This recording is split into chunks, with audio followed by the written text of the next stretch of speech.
at times. Still you fall away at the mention of mine. All of your reasons and all of your crimes never take away what you're trying to hide. Why can't you just listen? Shut up for a minute. We can make it right. Save it for another night. We're dancing in the kitchen. All the words to prison. You took out the light. You took out the light.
Hello and welcome to Baltic Esports League Season 2, Week 2 already at the moment, Day 3 for us. I'm Envy, this is of course Uvi one more time. Hi.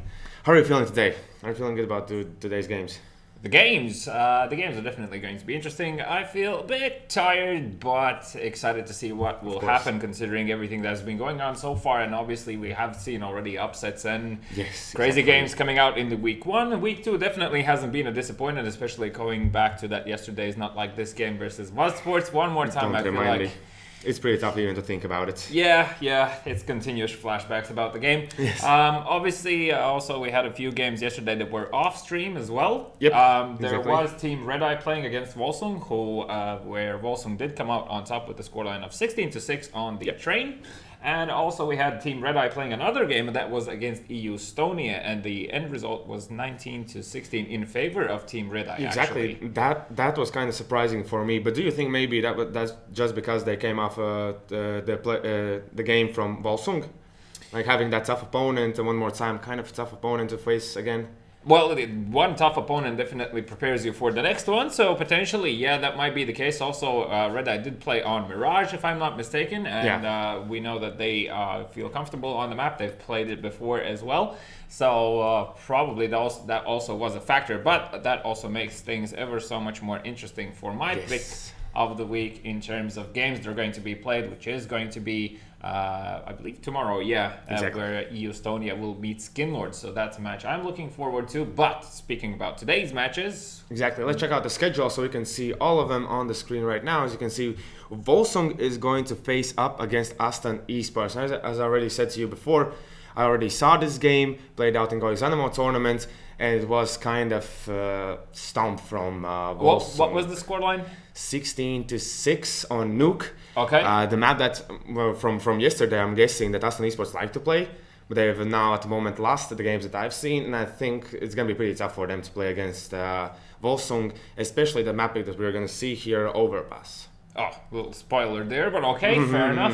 The next following game that we're going to see today is going to be Lithuania versus AYN. Yep. We don't know about the map yet, but considering Lithuania's run this season, which is so far has been with results 16-4, 16-3, and 16-5 yesterday, if I'm not mistaken, I wouldn't be too surprised if we would see the similar path continuing here today. Yep. So obviously, one more time, it is going to be slightly map dependent, but I feel like the Lithuania guys might have the upper hand here as they well. Seem so stable. They're extremely prepared for this.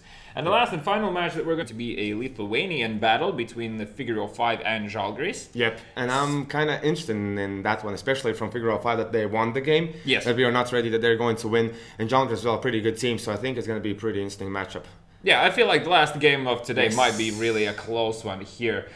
Speaking of today's lineups, though, on the side of Volsung, we are going to see familiar faces around the board. So we're going to see Viscus, Husky, Brokey, Kree, and Yekinder. And on the side of Aston eSports, we're going to have Tallin, Zvede, Hensha, Labrens, and Goodman. Of course, we saw them yesterday. We've seen Volsung as well play. They're feeling kind of stable. Do you think any kind of players would stand out today? We saw Brokey stand out last week. Do you think he's still going to do that? I think playing against Aston eSports on this map, considering his playstyle and what we've seen before, because Volsung did play already on Overpass against Vazsports, and a very close match at that as well. So I feel like he definitely is going to feel confident in this match, and I believe we're going to see some great things coming out of him. On the side of Aston eSports, though, I'm not entirely sure which player do you think we should watch out for here. I'm hoping that the Ops will wake up for the side of Aston eSports. I'm thinking either Zved and Goodman could be a big factor in this matchup, especially on Overpass. It's very important to have a good and strong upper there who can be versatile, like push in the middle, quickly get back, maybe play even connector if that's needed at one point, as that of course is a crucial position to take in Overpass. What is going to be your prediction for this match? Oh yeah, well, speaking of predictions, so one more time, we are playing the prediction game this week also. If you didn't see it yesterday, no, wait, what day am I on? Is yesterday. It Wednesday? It's Wednesday, but the first thing was yesterday. Of course, yeah, sorry, really confused there. So, as if you, in case somehow missed yesterday's punishment, I did have to, you'll see in the replay. So, no, we can continue that, because I chose a punishment to put a cardboard plate around there and write that I'm better at CSGO than you, which is kind of true, you know, from the prediction game and everything else. There's a really good Aerosmith song. It's called Dream On. This week's results so far, coming out of yesterday's results, it is 1-1 in terms of our prediction game going on here. So obviously today I will be looking to get the upper hand, because I have really something special in store for Envy. I'm sure he'll be a huge fan of it. And so one more time, speaking of predictions, coming back to this first match, Volsung versus Aston eSports. Sorry guys, Aston, I'm gonna go with Volsung players, and I do believe it is going to be 16-7 in favor of Volsung. And I'm thinking that Volsung are going to do a lot better than you think. I'm not saying that Aston eSports will play bad or something like that, but I know Volsung, and I think they like this map. They're pretty fast. I'm going to say 16-6. In before yesterday's not like this versus what sports Right. scenario happens again. So That can happen. I mean, it wouldn't be a bad upset and would be definitely enjoyable view, but then it would bring so many questions that I wouldn't even know what to start with. Yes. So we are going to be playing on Overpass here one more time. Historically, a map requiring a lot of control. Yes, and I'm already seeing a thing that I really like here. There was a bit of rumors around that Aston eSports might change some players up. Yeah. And we can already see in the server Christian 8 will join that lineup today. I'm really happy about that. I really like how Christian plays. There's a lot of potential. And now, when I see Christian here, I want to put him like in the spot to look out for. As in he was playing for them as stand-in the GOEXANIMO tournament, and he was all the time on top of the scoreboard. He was top fragging his teammates by, I believe, at least like 10 kills. Okay. So he is looking really strong. Well, let's hope that nerves don't get to him, because this is also as important as the GOEXANIMO tournament was previously, if not more. But still. So speaking of Overpass, one more time, map is control based regardless on which side you are. So you will be looking to establish your early positions very quickly on, and you need to quickly understand what is going on the map. Curious to see whoever is going to be playing on the CT side, how aggressive they will approach mid.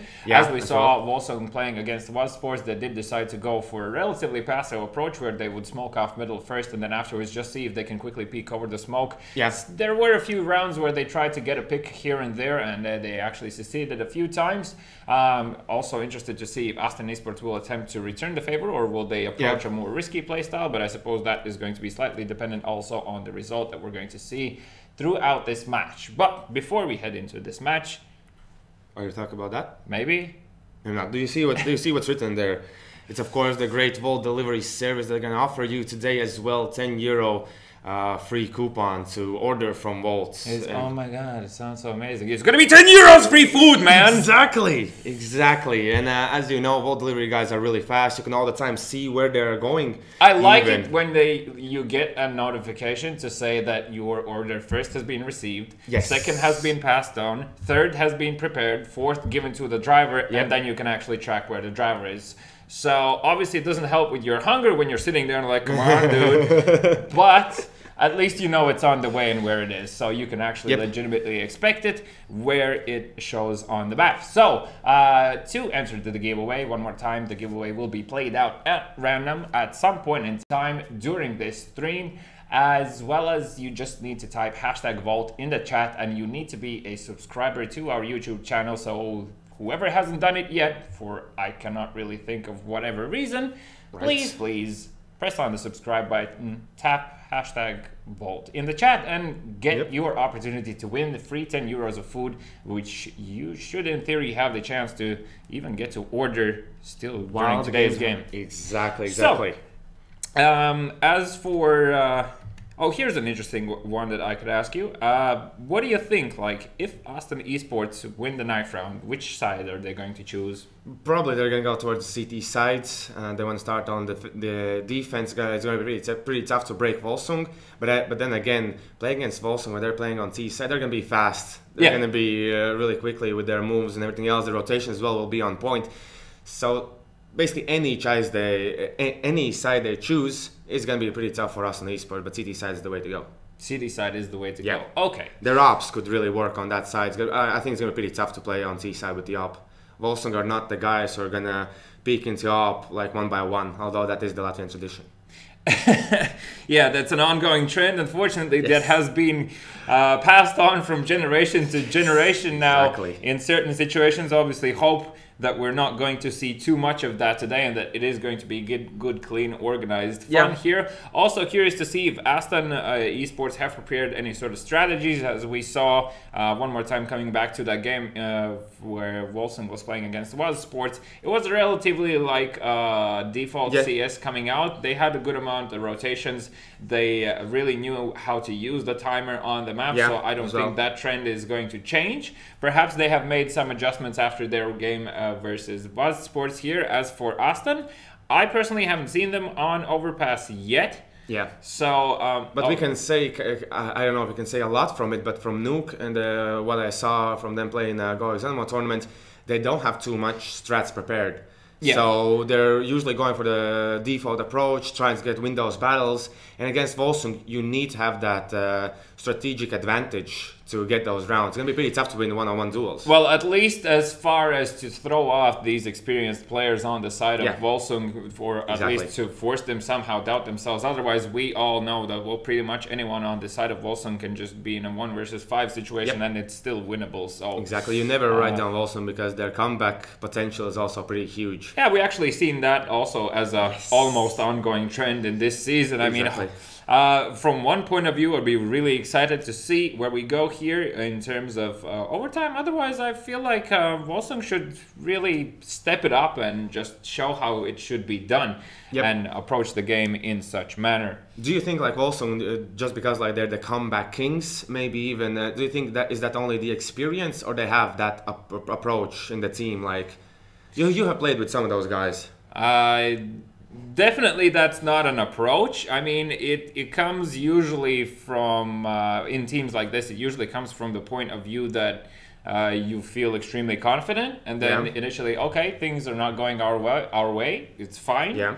So you're not getting too nervous, and then when you're starting to really lose, you're like, okay, like we really should start to think about what we're doing here. So unfortunately, that sort of mentality is something that being on a team such as Volsung or others can very quickly put you in a position like this. So same as we saw yesterday, eSports versus Not Like This. Yeah. You are still risking with the factor that you might not actually get back into the game, and it can just be off a purely unlucky factor. So for example, you are on the way to make a comeback, you have the right mindset, you've decided upon everything, and then you just in an unfortunate scenario lose one round that kills your economy. So you, even money-wise, you just don't get to be back into the game. So obviously, I cannot really think of anyone who is such a sicko in the head that he would want to approach the game in a way where, like, we're just gonna always play like comebacks. So no, answering your question, I feel like it's not actually something they've been preparing for. But still, they definitely have the capability for it. And I mean, comebacks are fun. You really feel good about yourself in those games where you get to come back into it and actually win it over. So obviously a rewarding feeling, and that also serves as reassurance that you still have the enough of capability to bring it back at any point in time. And then obviously in more stressful games, that also serves one more time as reassurance for you not to have like shaky aim, have proper positioning, have proper mind awareness, and so on. So all in all, kill your ego, play like against any opponent as if they would be worthy, and I think the rest will show. I mean, your mechanics obviously are going to show by themselves. Your team play with your teammates is going to show. Just the fact how you communicate between you guys, not like skin lords, haha, XD, and so on. But you just basically described Lithuania.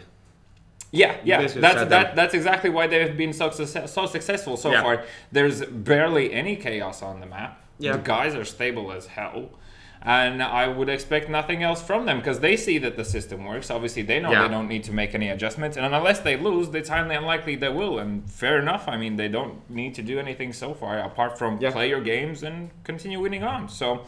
On the side of Volsung, we have the players already ready here. I believe we are missing one on the side of AST eSports, so we should be jumping into the game soon enough. Other than that, I did forget to ask, how was your day?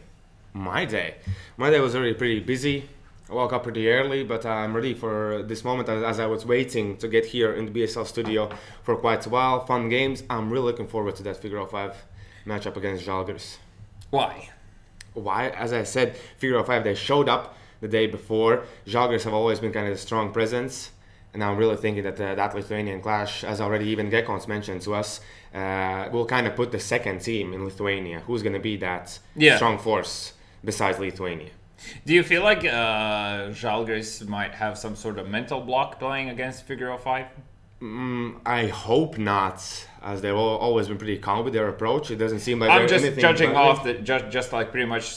So here's my reasoning behind it. Figure 05 is a name that's been known in the scene for a while. Žalgiris, although, is a very publicly known name that they need to justify. Yeah, so in a way. Do you feel like where locally it matters even more that might put more extra pressure on Žalgiris players than on Figure of 5, because they're like, okay, we're just purely Counter-Strike. Whereas Žalgiris, well, I mean... Yeah, they have a lot going on there. I'm just curious if that's actually like a factor that I've never really thought of. I'm hoping that is not the factor, that they're approaching the game with clear minds, that they're not having like any kind of doubts, like thinking like, okay, we're Žalgiris, we need to prove ourselves or something like that. Like that should come without like saying, and I don't think the name or the organization should change too much. And Figure of 5 as well, they were silent and now they're back, so they still have to like reclaim that known name.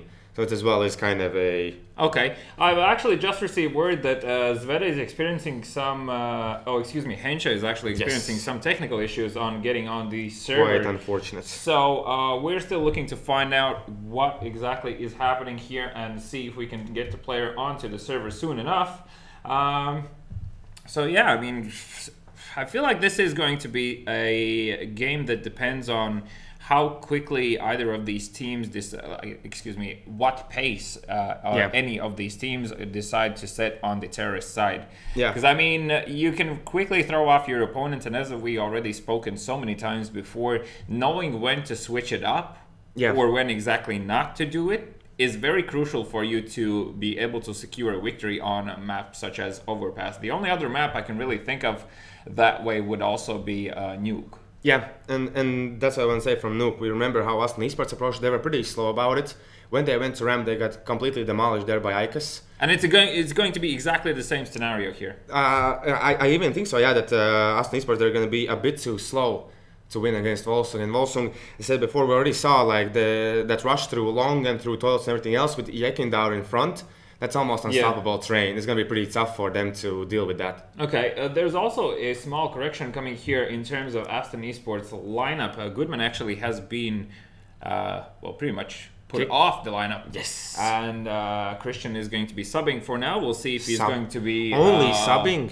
We're going to see if he's going to become a full-time member. We don't know. We haven't spoken to the team. Don't speculate. Okay, that's how rumors start. Yeah, but anyway, I haven't heard about the player, to be completely honest with you. It's my first time seeing him, so considering how much praise you've given to the player, I will be paying extra attention. So, do that. Christian, if any harsh words are coming your way, excuse me, but that's all Emily's fault. No, I won't say like learn from this guy. He knows what he's talking about, and now you're just blaming me. God damn. See, you just denied your own punishment, saying that I know what I'm talking about. When yesterday we're still blabbing about you being better at. Yesterday was yesterday. Forget Are you talking about just about playing the game, or actually knowing more about the game? At that stage, it was more about the predictions and knowing stuff about the game. Coolsies. I don't think I could beat you 1v1, but that's actually a pretty interesting thing that we could do. We can actually find out at some point in time. We'll figure it out. Yep. But we'll think of a way how we can make it more fun for you guys. That actually might be like a wild card punishment. So like if we go into say a tie scenario, but we have spoken about how we're going to approach ties. So perhaps as a positive change, we might consider doing a 1v1 on live stream here just to humiliate the guy. Okay. So Hensha is on the server actually here. Yes, and they're going to start the knife round. Okay, so we are already live here in the game. Now, we're going to see the knife round. Do you think, can you tell if any of the team has been practicing the knife round? You see it from what's happening around here. Well, obviously, Volsung have spoken initially to keep together, but that's like pretty basic as it gets. Actually, no, I don't see some sort of specific approach to this other than pure understanding of it. But Cree, he couldn't. So, AST and eSports have won the knife round, and let's see if your prediction comes true in terms of which side you're going to pick. One more time, reminding the predictions. I did say that Volsung are going to win 16-7. You did say that they're going to win with the scoreline of 16-6. Yes. So we're making it a really close one for you guys. But now when I know that Christian's on the team, I want to change. Okay, whatever.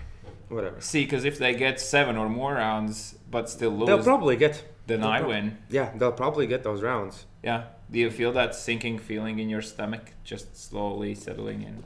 No, this is the only time I lose. Okay, let's settle into the game as we are heading into this first round here. AST and eSports have decided to pick the CT side. Yekindaur already dropping down in underpass here. Quick jump. just to make sure he doesn't get a random headshot, and Labrance is going to be crucial in that position with the USP. And I would say he needs to get at least 2 there. The doors have been already open towards B short here, and Yukindra is making his way there and seeing if he can distract these players, as the players are starting to trickle out here, and AYN not able to find any kills yet. Rocky will take down Labrance, AYN will go down already, and Zveda now in heaven looking to equalize the scoreline as Henchef has gone down. Oh my god, they're already tagging. Like, Zveda just got to the heaven points in the balcony, and instantly he gets tagged up, and here finally Christian's gonna find the kill, looking for the second one, but no, Rocky is gonna win in that duel. Zveda did go down, and we can see Volsung are going to be stealing the first round away here, but I cannot really say the word stealing. It looked very convincing. I mean, they took it. Brocky opened it up, and everyone else pitched in, and really happy to see a confident first round coming out here for Volsung. Oh, and confident buy as well from Volsung. They're going for 3 AKs. Do you like this? Buying up some AKs? I actually prefer buying up AKs and just sticking as a single unit and just brute forcing your way out, rather than purchasing like farm guns. And then afterwards just running out for kills. It's going to be a B bonside hit one more time, as Orange has managed to find a kill with the with the 5-7, but Kree with a quick 2 kills here with the Galil will be able to equalize the scoreline one more time. He is on low HP, so still it's in theory a 3 versus 3 situation, but as I say that, Yukindra and Kree still both finding kills, as only Zved remaining with the CZ and has the armor. I would suggest just waiting for an exit kill and listening if there's like a single player leaving that you can quickly backstab and be able to retrieve that also weapon. I think they also are going to be going all together, well, towards the T-spawn or something along those lines. So even if they're gonna push Zveda here, I think it's gonna be an instant shutdown. Yeah. So even the exit frags, it could do some economical damage. I mean, for Zveda, it's not even worth the risk if it doesn't clear any players. Just don't go, because there's definitely no point of losing. And Viscus will be more than happy to buy up that Mac 10 and just go for the straight rush towards some of the positions, as they know that Austin eSports are going to be on an eco. Yeah, that might be the case as well, as or Kree might pass on the Galil and purchase something more heavy for himself. Yeah, as well. We'll see what the choice of weapons will be here in a few moments, as it is going to be a 2-0 so far in favor of Volsing, and in theory they should pick up this falling round as well. Viscus, indeed, Mac 10 picked up, and he's heading towards a B here, where he should find a lot of players in a view, like in a brief moment. Exactly. As the Molotov will come through. The flash as well did not splash anyone else. He's pushing on forward. He's going to spot at least one of the players. Going to get 2 headshots already. Will get taken down. Christian will go down as well. Only Hincha remaining, and that is Volsung one more time, striking B's side with confidence. So finally we'll be heading into the first rifle around here. You can see that there is a decent amount of money on this side of AST and eSports, allowing them to purchase up M4s. No AVP on their side just yet. Nobody's been fortunate enough to get enough amount of kills here. But still, a decent amount of utility, as Husky here, with the help of his teammate, which is going to be Viscus, is going to be heading towards a middle here, as the pre-flash and nade comes in towards that balloon position, where a lot of players decide to peek over the smoke. So in theory, if you are there and you get that nade in your face, you're dropped down to like 30. Yeah, exactly. Exactly. Considering if you have armor, of course. As Kree already actually has established himself here in this B short position, meaning that CTs don't know how many players are there. Has anyone already made it through? Essentially meaning that if they want to take back control of that position, you will need to use utility, potentially die in the process, as Kree already is peeking towards the side here, and the flashbang will come over through here. I believe Kree just spotted the player there, will quickly fall back after a few bullets, and just to see if they can lure any more nades out here to make the hit ever so more likely. Zved pushes in, he's going to take down Husky, now Christian pushes up, but it's going to miss the spray onto Viscus. Now it's going to be 3 versus 4 situation, as Zved finds one more kill in the connector. So a lot of information is already passed, but they're going to push towards B side. Let's see, can AYN going to spray him down? Can he get kills? Nope, not even one, as now it's going to be Labrance's turn to try his luck. He's easily going to take down Brocky. He's now looking for a kill onto Kree as well, but you can see Kree, good positioning, but Zved from the back line is going to take him down. That leaves Viscus alone, 1v3. Let's see, can he do it, as he has to kill Henchuk, who is under the HP. And only not supposed to, but instant headshot there onto Zved. Now only 2 players need to be found. as he's still looking for those shots. Now he's going to spot the player, but as Hench and Labrens both peek out, he's going to go down, and AST eSports with the first round. And all thanks to Zved, essentially. We're finding those two entries initially there and putting Team Volsung in a very difficult position, that is. I really wanted to say, like, AST eSports, they're way too slow. Like, they were waiting in the toilets, not even pushing connector, checking that position, not even going towards B short or checking if someone's there. And I thought, this is going to be 4-0. But yes, Zved, good timing, good time to push. To take control of connector and of course taking down B players as well. Look, Whisk is already making quick foot here, already through the connector, making sure no players are there. Christian in a one-and-done position. They're not really a fan of that one unless you are 100% sure a teammate can bait for you, so you could secure like 2 kills. Judging from the position of Zverev, that might be the intent, but he will still need to cross towards the left, meaning he will be very exposed for that moment, as Kinder looking to secure that B short. Positioning one more time, not going to find any players here just yet, just making sure to clear out all corners before he decides what he is going to do. AYN's actually in an interesting position here, just close behind this smoke, but potentially a dangerous one if a pop flash comes through.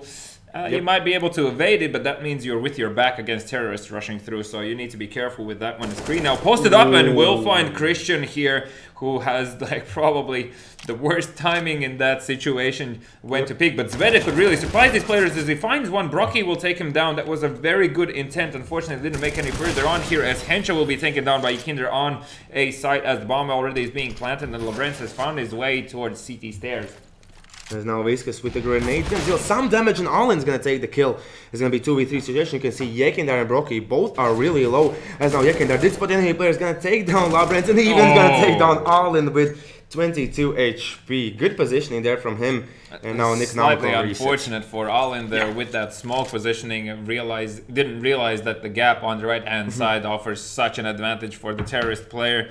And also Kinder with low HP, not really too bothered about like moving his position. He's like, I'm gonna get these kills. He was staying in pretty big open position there. Yeah, so you can see AST eSports have been already forced to force up and buy whatever they can. Christian's going to be heading towards the connector here, as Visca's already just wide peeking towards middle and looking to see if he can find any players. But there is Hensha with the M4, still can deal a lot of damage, as Kree has already found Christian in connector. Hensha, exactly what I was saying, has found Visca, so they know that there's a one rifle at least on their side. We're not going to be risking it in terms of retrieving that AK. As Kinder, I love this position. If he has found the correct timing here, he can really catch a player off guard.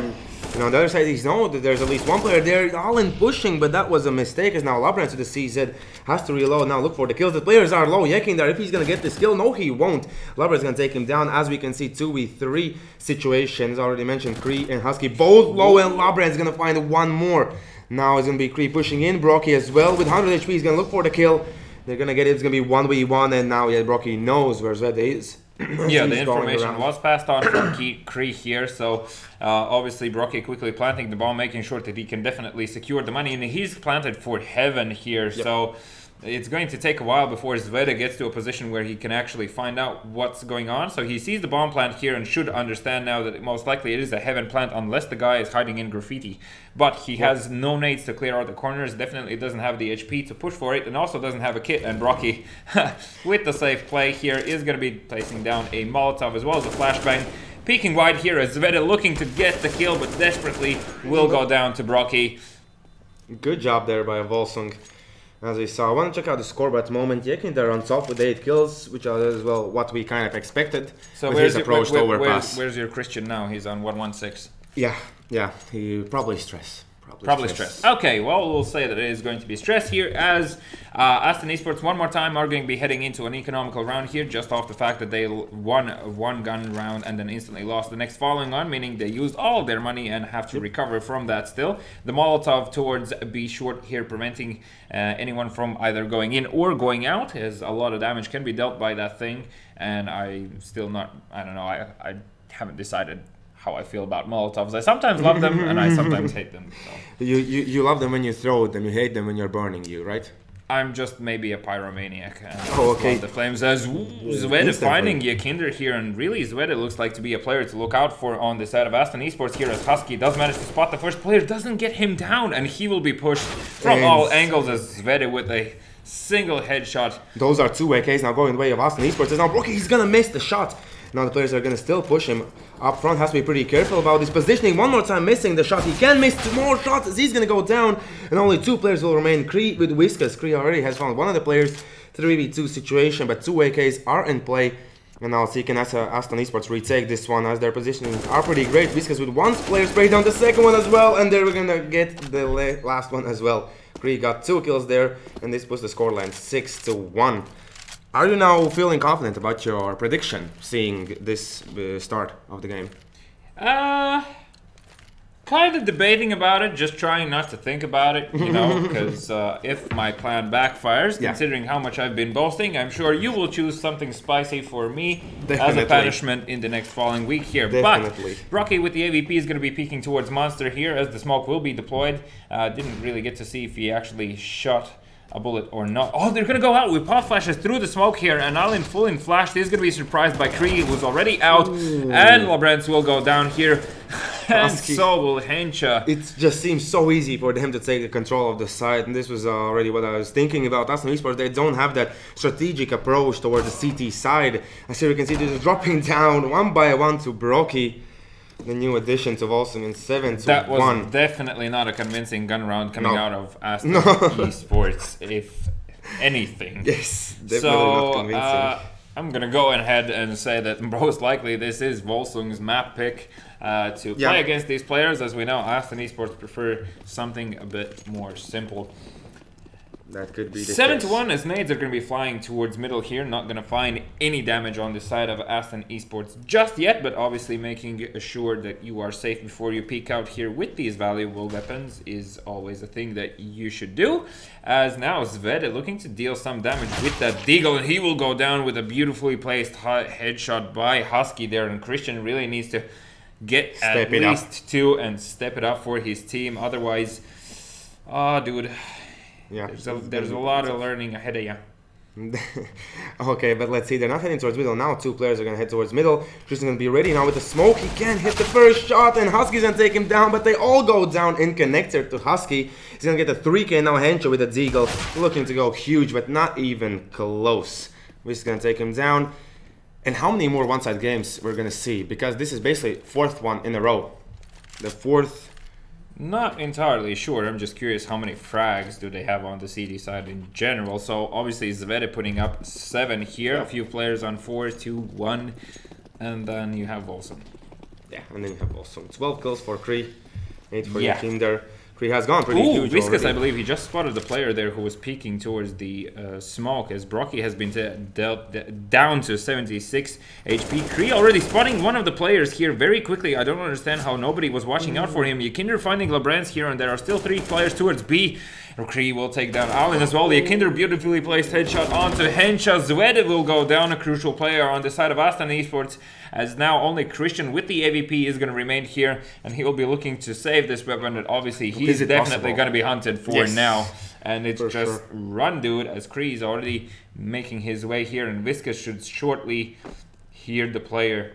He's going to check out long. Christian, he's checking towards, and he's going to get the flick onto Whiskas. Now it's all about him surviving and saving this up. And as we can see, there's going to be Husky roaming around, so he could probably get him in the back, but that doesn't look like it's going to be the case. He should hear now Yakinder, who's pushing towards toilets. Let's see, he's going to spot the enemy. Oh, he's been sandwiched in from all directions here. He will find Kree. Can he find more here with the quick peek? But Yakinder just being close to that right-hand side of the wall will definitely dispose of him quickly. So no AVP saved on Aston eSports side, and that's even worse news for them, considering it is 9-1. So far... And a tactical timeout now. I'm not quite sure for which side, though. I'm not sure, but I'm thinking it's going to be Aston eSports. You are not sure which side is taking... Okay. Yeah, Volsung could take a breather because they're on such a big road that they need to come down a bit. I mean, in theory, yes. In practice, I feel like they should be as calm and collected as they usually are. They are... I mean, knowing the players on... well, at least most of the players on their side, they're very collected people in general. Like, they don't show a lot of emotions, unnecessary emotions per se. So I feel like they should really have a good atmosphere happening here. as we are going to be heading into the 11th round of this match, and Yakinder already hearing players pushing up, instantly falls back to just get an angle that he can actually fall back from, and you can see the players are going to be lining up. Kree is also well informed about the fact, but Zvede finds an AK and also gets a kill onto Brocky now. Good job already by Aston eSports, putting the situation 4-on-1, but they are on Eco, and only Zvede has the AK. As now it's going to be Yakinder pushing up front. Can he get the first kill here? As he's just waiting for the players to come through. He's going to instantly spot the player, only deal damage to AYN, and now he's going to take him down. What was AYN's idea there? As Hencha can't do anything. Only 3 players remaining. Zvede has found the op, so maybe he could save this one, or maybe deal some damage as Labrans is rotated towards the B side as well. You know, let's see, can Zvede can get this kill onto Yakinder, but nope, with that smoke is going to be pretty tough, but can he get the timing right to run out? It doesn't look like that's going to be the case, especially with Husky trying to check that side, as here Zvede has burned down Yakinder. What? How in the God's name did that happen? I'm not entirely sure. Just didn't even see it on the radar, as Labrans has actually spotted the player here, and he will give away his position. And he unfortunately, he's gonna get rushed. He's gonna run in smoke. He can hide. 30 seconds. Oh, sorry, 30 HP on him as he's still waiting inside with the knife. They're looking for the kill. Viscous, he's gonna get it. As now Zvede, he can't get the shot onto Husky. Good job there. It looked kind of close at one point that Zvede actually could bring this one back. I mean, Zvede has already gone huge enough for his team, trying to show that it's time to step up, guys. As he seems to be on point today. I mean, all the situations we have spectated so far, he usually gets like 2 kills, which is a very, very good ratio to have. Obviously, on the side of CTs, you definitely want to have 2 kills. Like 2 for 1 is equal, if everyone understands what that means. But Christian with that nade, 29 HP, this is exactly what I was talking about, but he has managed to found Viscous here in the back. Could have also, in theory, returned the favor with a knife kill of his own, but still 10 versus 5 versus 3 situation here. 10 points on this side of Volsung. So, I mean, no shame in going for this. By any means they would like to approach this. The points definitely allow them to do so. 10 rounds on T side in overpass is definitely something that you're going to feel confident with, and really anyone should.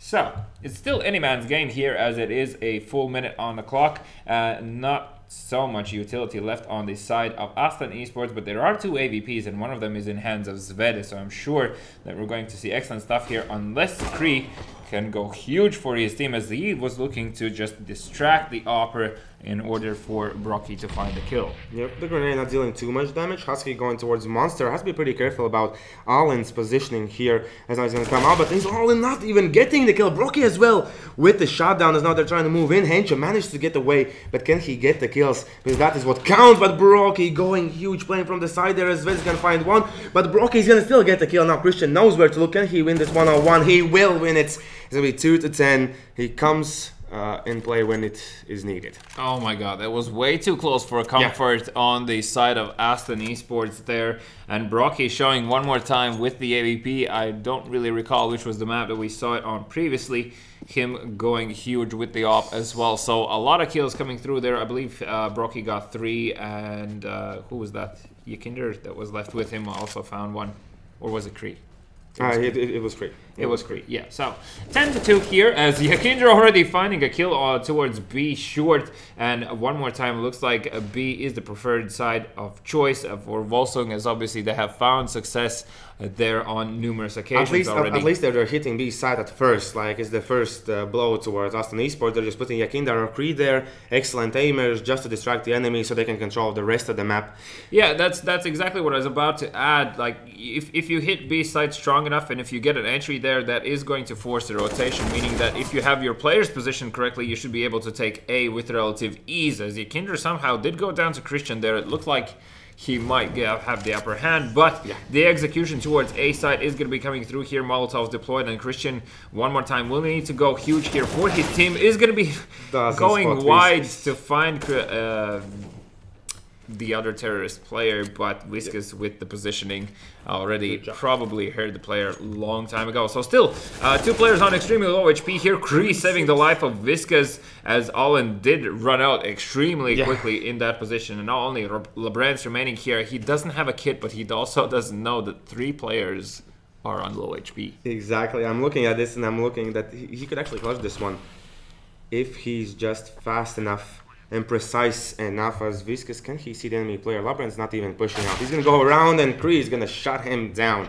So 11-2, as already mentioned, 10 rounds is quite enough for overpass, but they're just getting more and more. And for us in esports to beat Volsung as they're going to be the terrorists in the next half, I'm not seeing too many chances for them. Yeah, so far it's looking pretty bleak for Aston Esports here, meaning more points for them to analyze. Still, you should be going through these games that you lost and just to understand where your timings are wrong, even if you're playing a default approach, and same for the other team. It really shows how you should be approaching this game, what works, what doesn't work, and obviously where your support players are here. Saying that, though, I'm not really a fan of that Viscus is so close in this position without any near teammate. Yeah, and against an eco. Yeah, so... Now this is more of a forced round for them, but now Viscus, he did spot one of the enemy player. He's coming out, he's gonna get Hench. A good job there. As now Christian is going to have a lot of work to do here, as Husky's already gotten pretty far. If Labrand opens up the door at the right time, he's going to get a free kill. But can he do it? Will he open up the door? He's aiming even at his head and he has no idea what's happening. As here Husky's going to get the kill. Has to be pretty careful so Labrand doesn't push in, but he missed the timing. That's quite unfortunate as they're moving towards that B site. No one's coming through short just yet. Slowly Viscus peeking. He's going to find Labrand and only one player remaining here all in, but with that 5-7 he can get those kills. Maybe a CZ is needed, as I know you really like CZ. No, I hate that thing. I feel like it should be deleted. Really? Yeah. Really. Have you tried the MP5 yet? I did try it right before you got into studio. I was playing a bit of that match right here. Did you like it? No. No. No, I don't like it. I don't know. It could work on force rounds. But against yeah. Oh, it's fine. You suck at the game, so it doesn't matter. Ooh, so strong words. Yeah. Volsung is going to be heading here towards B side one more time, as he already has. Husky has found Henche here. Brocky will find Allin. Only Christian returning fire as he will go down. And now Zwede with 1-2 kills here and in a 1 versus 1 situation. He's looking for the kill. Zwede with 13 HP. Yekin, they're just big. Oh no, man! No way that Yekin did that. That's BM if I've seen one. That's BM. How can you have that much confidence to just look the guy in the face when he's shooting at you? I better be killed with a knife than have that on stream. Yes. That's shameful. Like, you had all the chances in the world. Yep. And one tap. Yeah. So 13-2, very convincing half coming out here from Volsung. Doesn't look like they'll be releasing their hands from the gun triggers. Yeah. As Husky is already peeking, he's going to be heading towards middle here, and he's going to be peeking down. We'll see one player, actually believe he spotted 2 in that situation, so he's going to be falling back towards his teammate here in connector, and they're going to be looking established dominance here, but Visca's getting so much information, and he's actually going to find the bomb in a second here, unless Zwede will take him down inevitably, picking up the USP here, so a man advantage on their side. Kree needs to go huge, and he will go down. Okay, the Glock train, too strong. But now let's see, can Husky go huge here? He missed already his first opportunity. Now they're moving up. Brocky is still trying to peek in. Husky won't be spotted just yet. Now he's gonna be spotted. He did get 1 kill, and now Brocky, as he's getting back and waiting for the help of Yekin there to come in, as he's already looking for the first headshots here. Can he get the kill? Brocky's cornered in by so many players, and a knife comes in from Hench, and Yekin there, he's missing those shots. Yes, unfortunate on this side of Volsung here. Yekinder couldn't manage to land the shot. Yep. I feel like Brocky also was slightly surprised by the knife kill here, as Yekinder will go down to Zwede, and that is going to be the first round in this second half, heading towards Aston Esports way, and just hope that they could capitalize off this just economically and gain a few rounds more just to make this a bit more interesting for us to watch. But as we've seen, and as I already said yesterday before, from these teams that have very good individual players, it means that pistol rounds are extremely dangerous, especially having 2 Deagles, a 5-7, and also 2 CZs on their hand side, as Yekinder already trying his luck there, unfortunately. Was killed in the process, and Kree gonna be checking to see if he's gonna be winning the lottery today, as he's being dropped down to 50 HP. Did land a few shots. He's gonna be missing the bullets. Unfortunate crosshair placement. Oh, didn't work out. Now it's gonna be 3 players left, and they're all on B site here. just waiting for the players to push through. As you can see, they're still ramming around connector, but more so looks like they're going to push towards that A site with the bomb. Zvede has found Viscas. It's already a pretty good job. Only 2 players will remain here. Can Husky find, as they're heading towards the B side, Brocky's gonna get one. Husky now with the 5-7 can capitalize. It's gonna be the 4th round for Aston Esports. Now, I'll remind you, if they get 3 more, you win in the prediction game. Yes, so fingers crossed for 3 more rounds. If they get on like 2 and then lose, then you win. So yep, it is going to be a close one, but we still need to see what's going to happen. I mean, one more time, having only USPs on the side of Volsung, in theory, this should be Aston Esports round here. Not really a fan that the bomb is alone. Hello? Hello? Will he be spotted? He'll be spotted soon by Yekinder. Now they're going to spot him. They know where he is. Can he go huge here? He's trying to spray them down. He's going to get 2 kills. And now only 1 player will remain. Husky with the AK at least in hand. As now the smoke will come through, they're going to pick up the bomb. And let's just see, can Husky, will he survive this one? He's going to get beat. He's going to kill off Hensha. This could be pretty interesting, as they could just sandwich him in, and that should be an easy kill. In that scenario, as here, Christian, he's not deciding to push through. Husky is still waiting. He knows that the bomb is right behind him. Alin does have another Molotov, so he just should be deploying it right there and then, as good Husky idea. Decided to play around this slope for a bit and see if the slope can absorb a good amount of bullets, but unfortunately shooting through it backwards is not going to be the case. So 5 rounds on the side of Aston Esports, 13 for Volsung, as the first buy round is on its way. And also interested to see, there are going to be 3 players heading towards B, actually 4. Yep, and it's going to be only Kree here in the middle. Yeah, I don't think he's going to hear any action just yet. Maybe now, as the grenades will come through, and they're going to smoke off the toilets area, so he can't peek through. He has to play from toilets, and as I already mentioned, he is alone, although Yekindar has now come to help the A site. Yeah, so Yukinder on the way there means that Kree is going to feel safe enough that you can see Yukinder is approaching a long position. There's still a Kree in the bathrooms area, as slowly the terrorists are creeping forward and just trying to use the fact that there was that smoke placed there. Yukinder now, did he? I don't think he spotted the feet. No, I don't think he did. This could be a pretty dangerous game that he's playing right here. Although if he backstabs one of them, he has no idea that there's one guy behind him. He's trying to move. He moves through the smoke, does not get the kill, and now Brocky has to go huge as he's going to find one, but instantly Labran is going to take him down. That leaves only 2 Volsung players alive.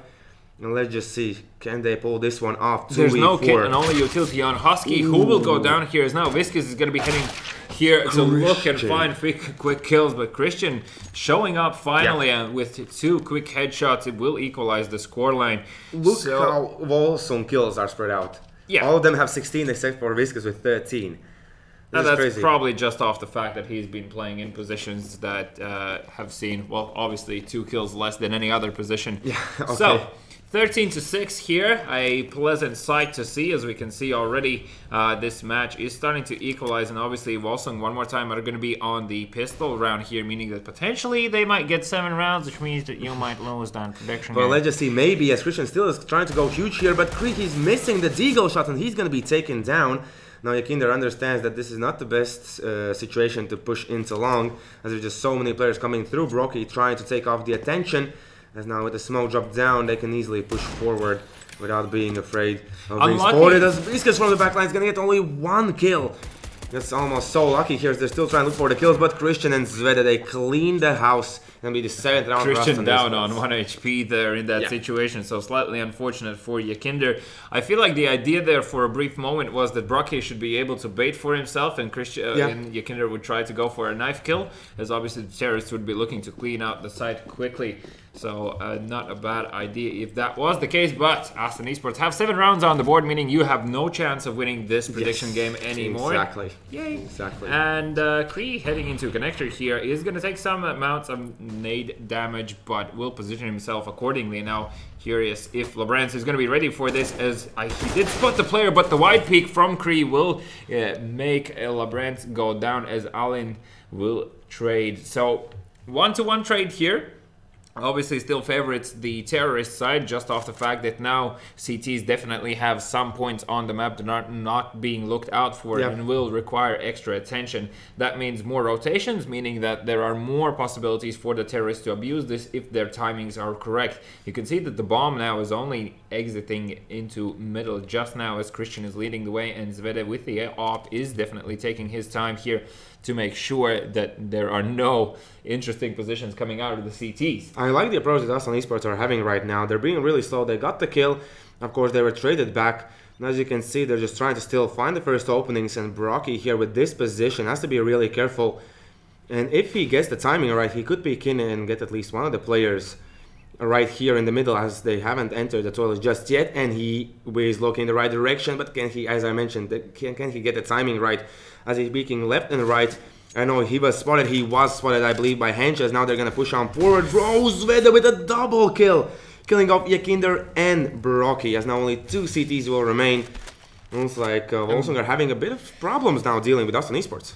Yeah, so they're going to be saving it, obviously, just off the fact that, well, it seemed that the ego played a small role here initially in the second half, as Volsung were looking to start off confidently also on this side, but unfortunately didn't play out. So now they're suffering the consequences of it, and soon enough they will definitely gather themselves, as now, of course, one more time, Husky and Viscous will be holding on to these weapons just because they just now had an eco round before that, and they cannot allow themselves to lose these rifles, meaning that also if the rifles are still on their side, they should be able to still deal a good amount of damage, if not actually win the round off of that. Definitely. But let's see now, as 8 rounds are on the board already for Aston eSports, do you think Volsung are now feeling kind of, I don't know, scared, nervous? No, I don't think this is the moment where Volsung would be nervous. They'll probably get nervous around, like, if the scoreline is something like 13-12. That's the moment I think where they start to get nervous. They're still in this game. They obviously just need to get like 3 rounds to actually win it. Unfortunately, they haven't found any success so far in this half, and you can see a lot of players towards B here as Whisk is dealing. Oh, and he's even going to get the kill. Gets the kill as well. That is just such a good timing and good read there from Viscous. And I believe that that's just because of the thing that you can see already how far Kree and Yakinder have pushed out, and Viscous already should have an idea that they should be towards B. As you can see, they're not taking control of short. Only Husky jumping around here looking if anyone enters this position. As now Viscous, he is ready. I believe he did spot at least one of the players. That's so good. The positioning, he's going to spray down 4 of them in total. He already has so many kills, only Zvede remaining here. He's going to be pushed here by Yakinder from the back lines. And he wants the knife. Yeah, but as Zvede is going to get 2 kills here, Yakinder should not risk it, as he's still risking it. 1v2 situation. Yakinder, how bad manner can you get? The teammate is just baiting with sounds. Yes. Yep. Perfect job there by Volsung as they get the 14th round on the board. But as you can see, Aston eSports, they have tons of money.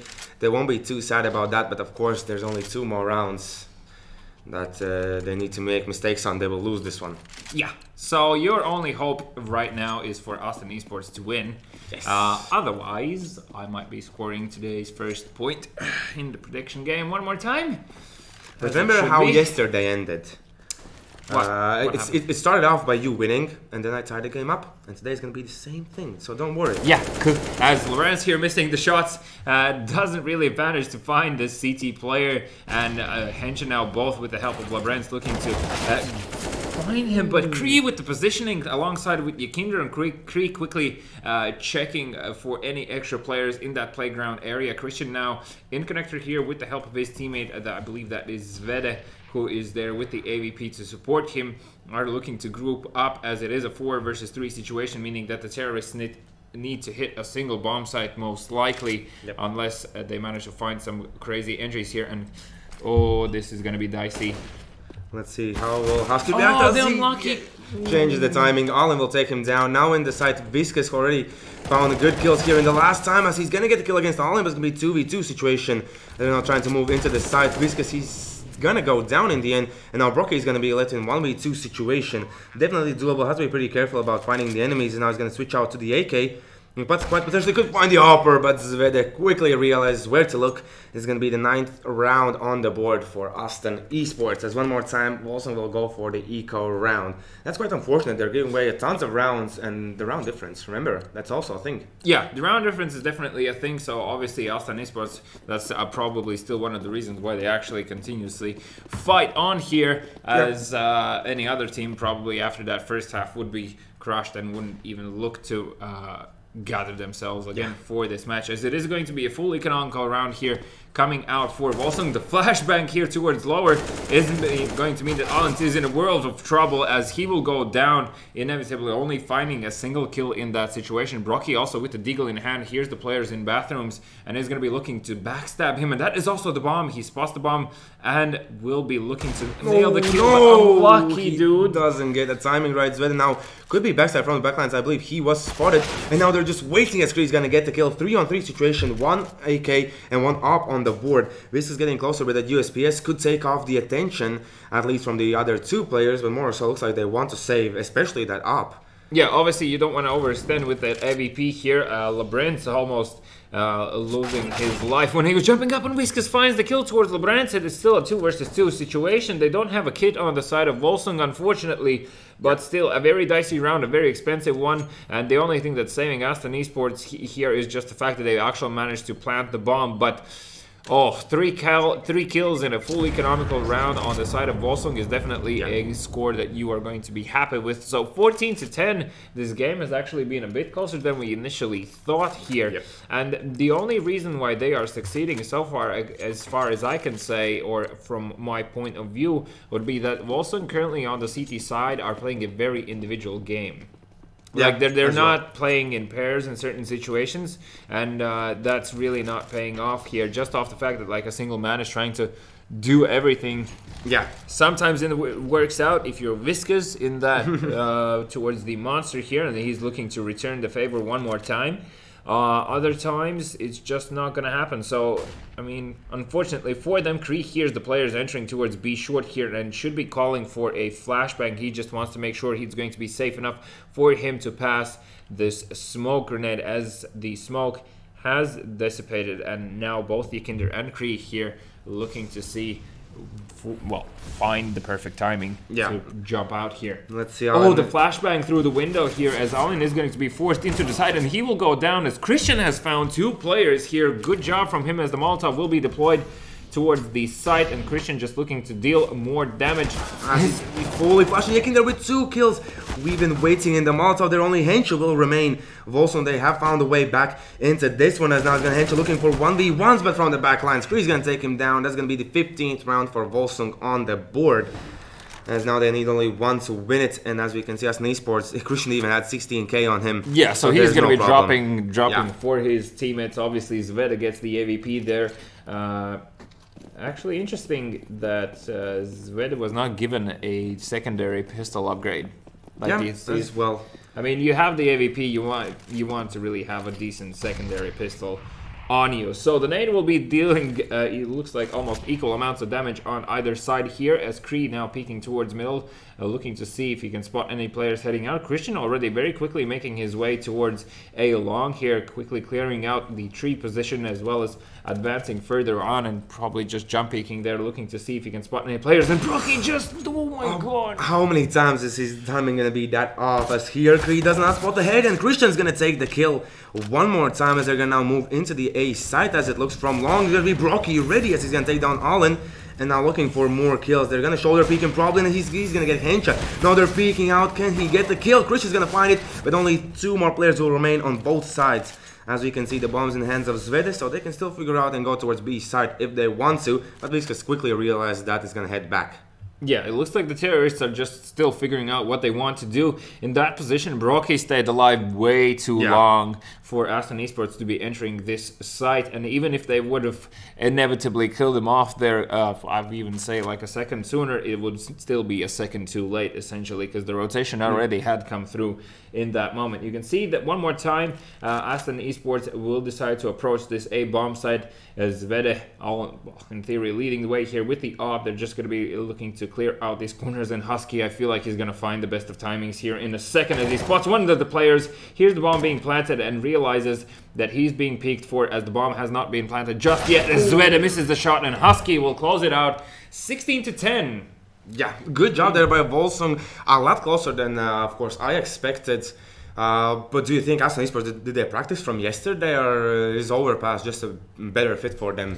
AST eSports, probably their playstyle slightly more fits them in this map, just having that freedom in terms of rotations, and obviously just off the fact that Volsung are not really playing a super aggressive CT side here as well. They really didn't have also any need to do so, because you had so many rounds in the backup that you sort of kind of know at that point that you will inevitably most likely win. So you just need to hold on and make sure that your holds are solid enough. But that's probably also one of the reasons why they had it took a while for them to adjust to this match when the side switch happened. Most definitely. Just because of the lack of information, and one more time, that was because no real pushes were made. I really like when teams decide to, on the CT side, on overpass, decide to like push a long and peak from there, alongside with the help of flashes over towards playground from middle. So something like that along those lines is a lot of information gained that you can do very early on, and then you can go for those rotations. Of course, you should know that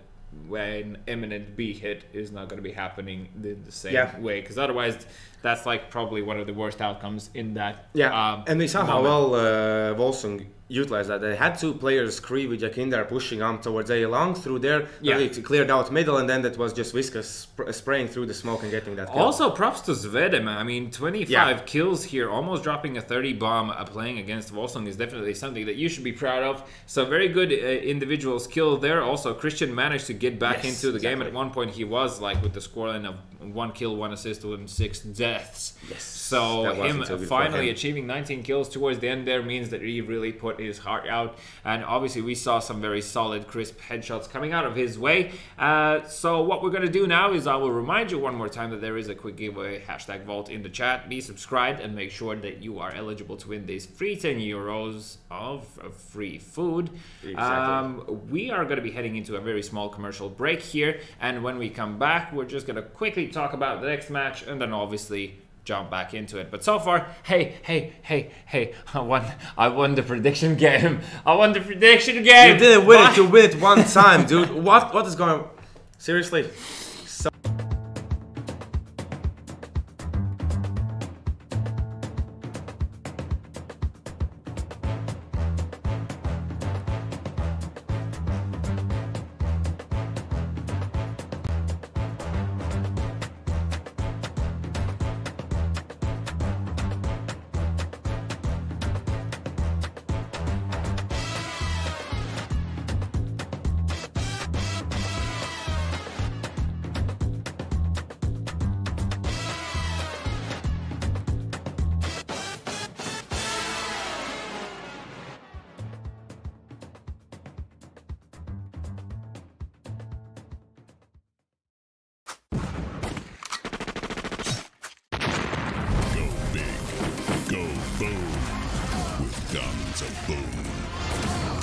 The sound of big booming 4v4 friend fragging action?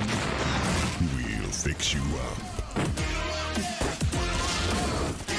Go big, go boom with Guns of Boom.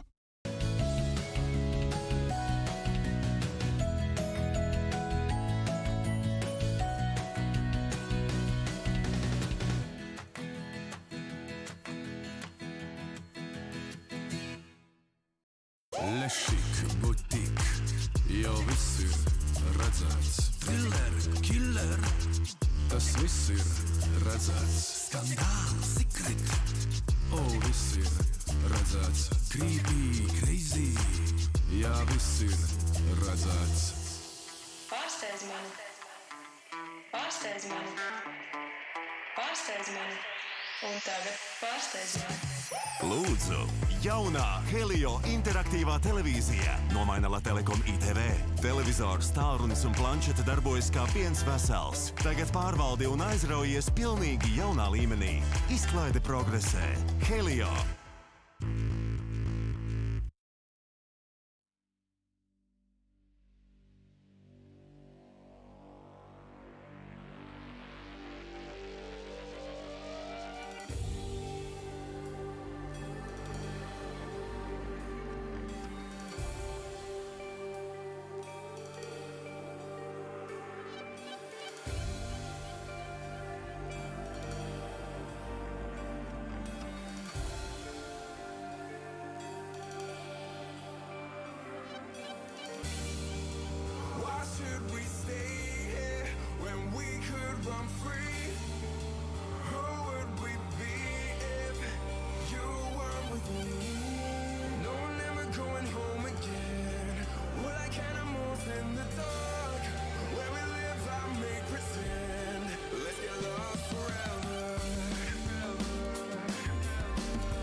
Hi. How are you doing? Welcome back. I hope everyone is comfy and cozy as we are going to be heading into the next following match. It is going to be play a game versus, it's going to be AYN versus Lithuania here, and the map is going to be Inferno. Yeah. So AYN have actually, interestingly enough, already played this map in the second season here, and that was against eSports, where they lost 5-16. So it looks like Inferno's picking Inferno was the decision of Lithuania in this case, as obviously they have also, I believe, had a match beforehand. I'm not sure if in this season, although I do remember them playing this this map in particular, but Lithuania, they're known for their Inferno. They did play against the Celtic, where they won 16-4.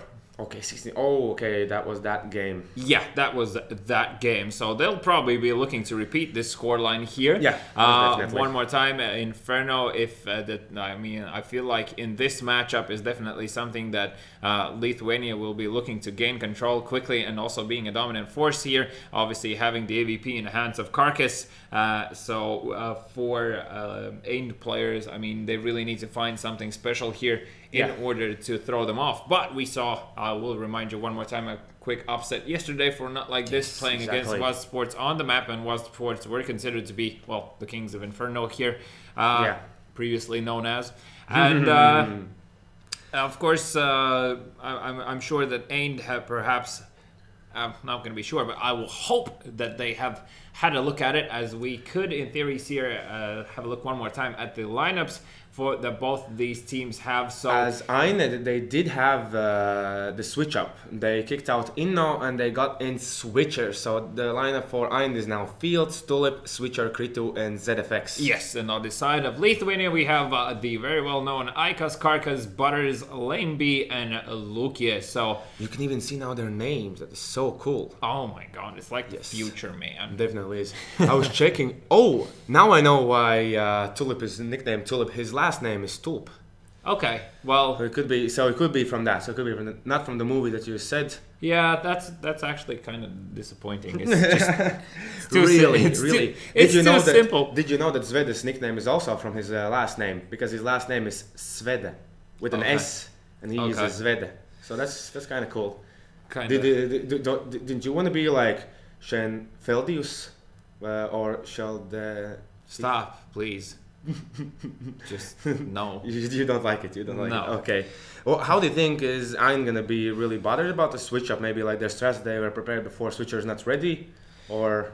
Well, I mean, it really depends on how much these teams individually put their time into practicing here. Obviously, Inferno, same as like Cash, Mirage, should be maps that really should have been played out completely up until this season. Now, considering there's a lineup change, I mean, if you have your things work out, you just explain to the new guy what his position is, or what his role is, play a few practice games there, obviously have some dry runs to get your timings correct. And we haven't seen Switcher as well. Like, he wasn't there in Season 1. Most of the players from Team AYN weren't in the Season 1. The only one that we can call out is Fields. Yeah.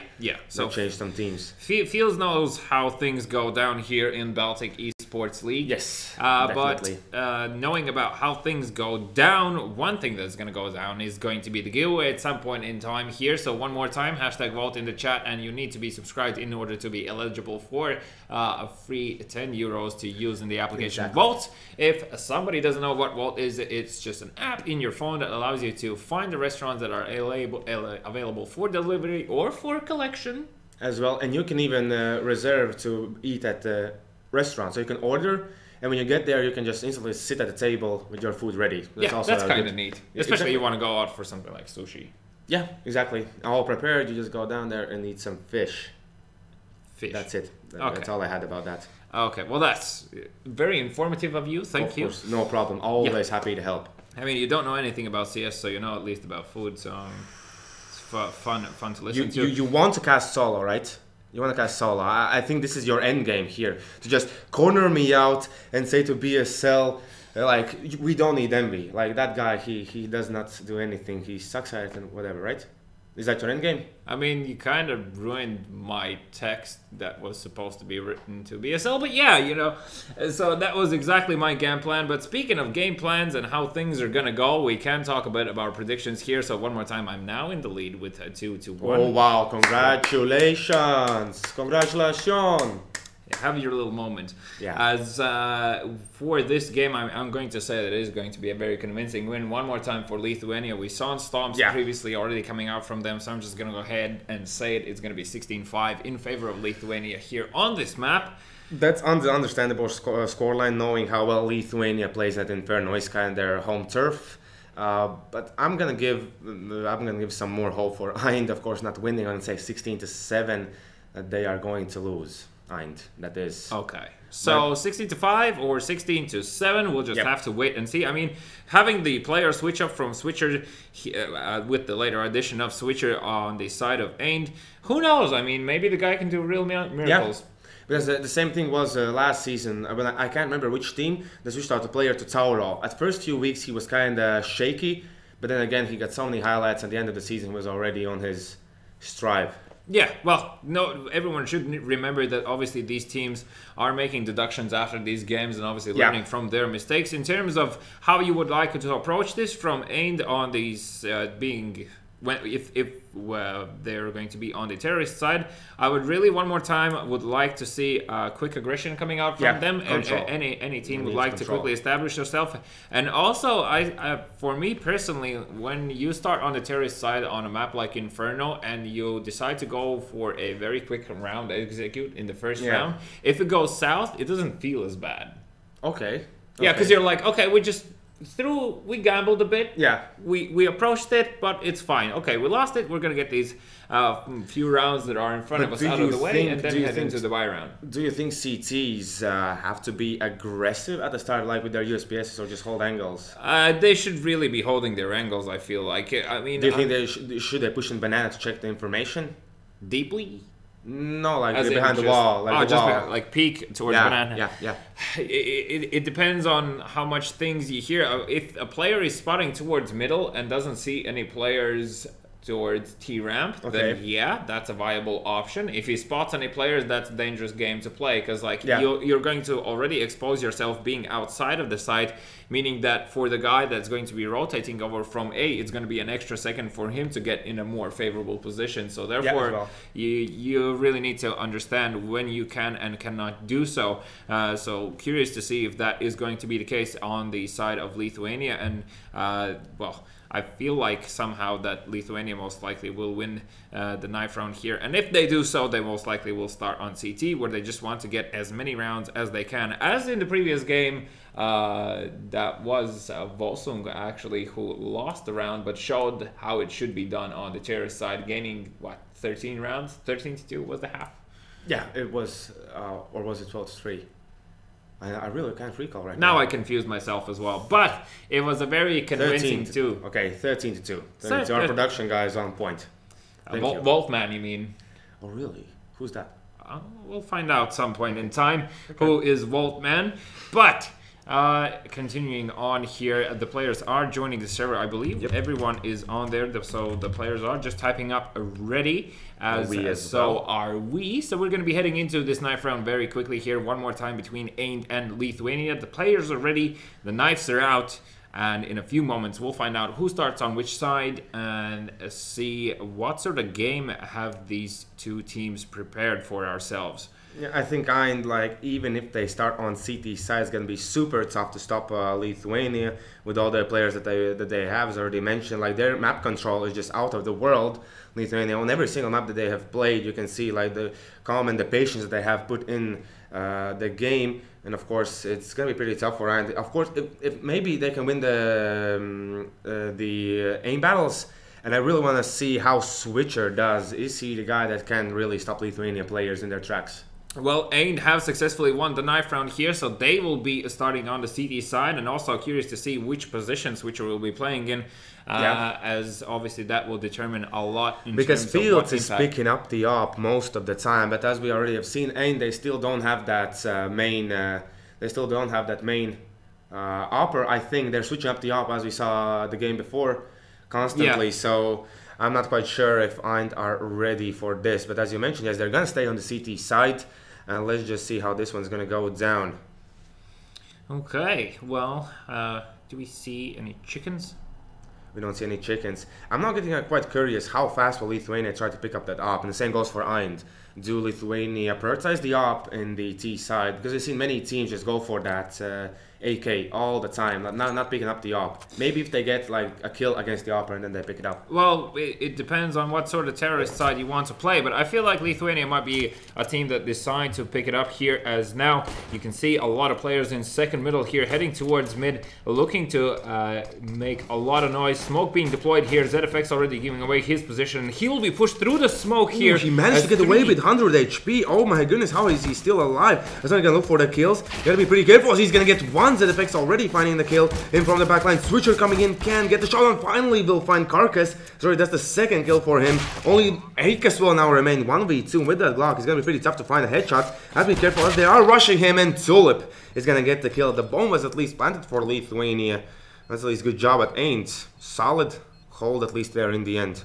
Yeah, and Switcher finding 3 kills in this round, so it looked a bit shaky with that first one towards the library area, but he quickly composed himself. And obviously having 3 kills in the first round here, if they go for the win in this next following one, means that they will be able to afford an AVP definitely on their side, as Fields also has picked up a lot. He had the highlights with auto shotgun in the apartments, and he's heading towards the apartments. As you see, there's not too many enemy players heading towards the apartment, so he probably won't have the highlight, but ZFX has already found one player towards middle. Let's just see how now Lithuania decides to approach this one with 3 Deagles and 1 P250.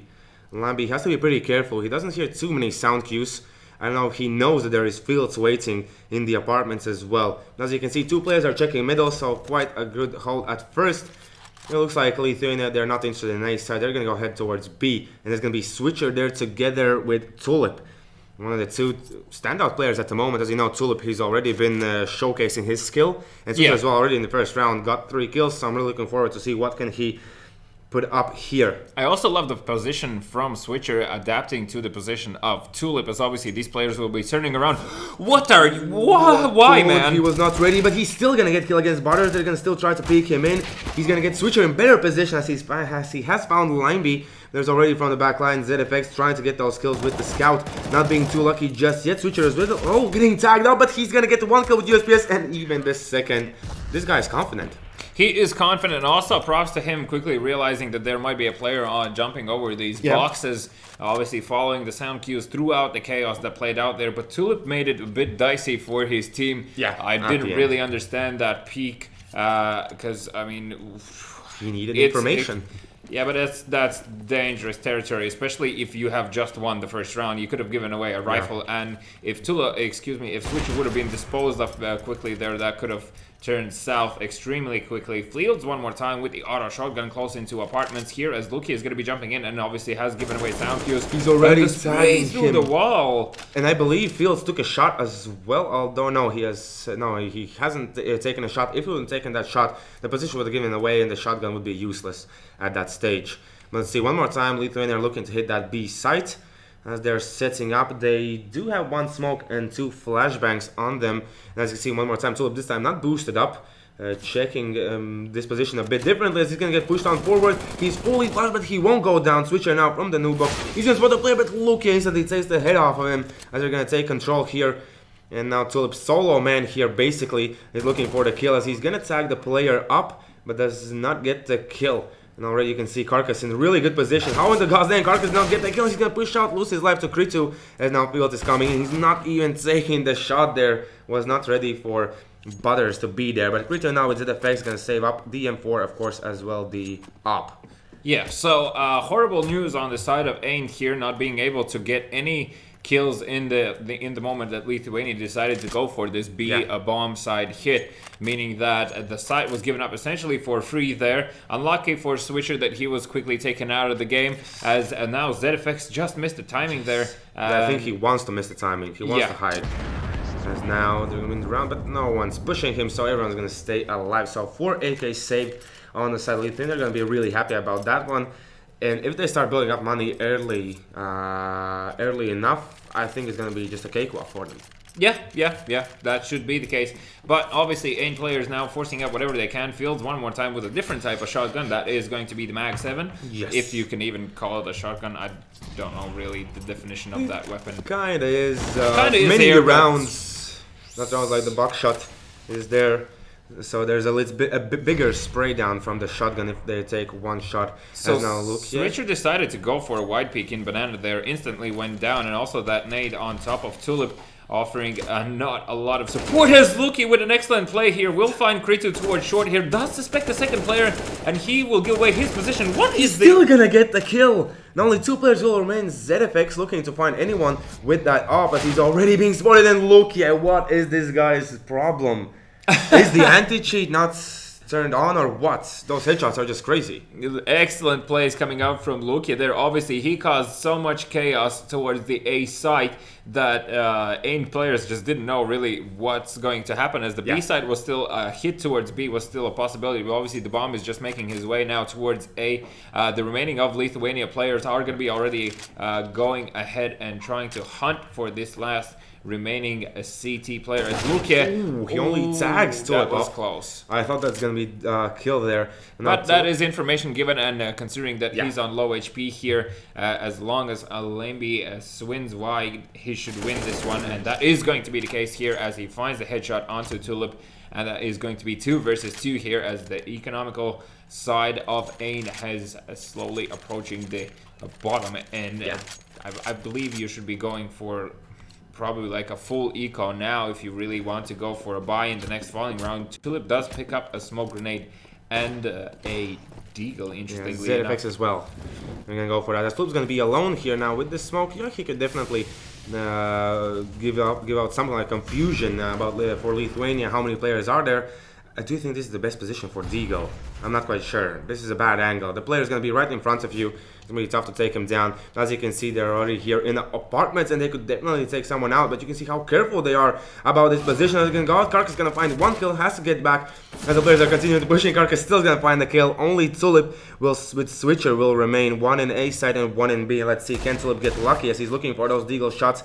Can't find the first. How many kills gonna find? Luki is gonna look for the second one as well, and he's even gonna get bothered. So now 2v3 situation, but Ikas makes it right for his team.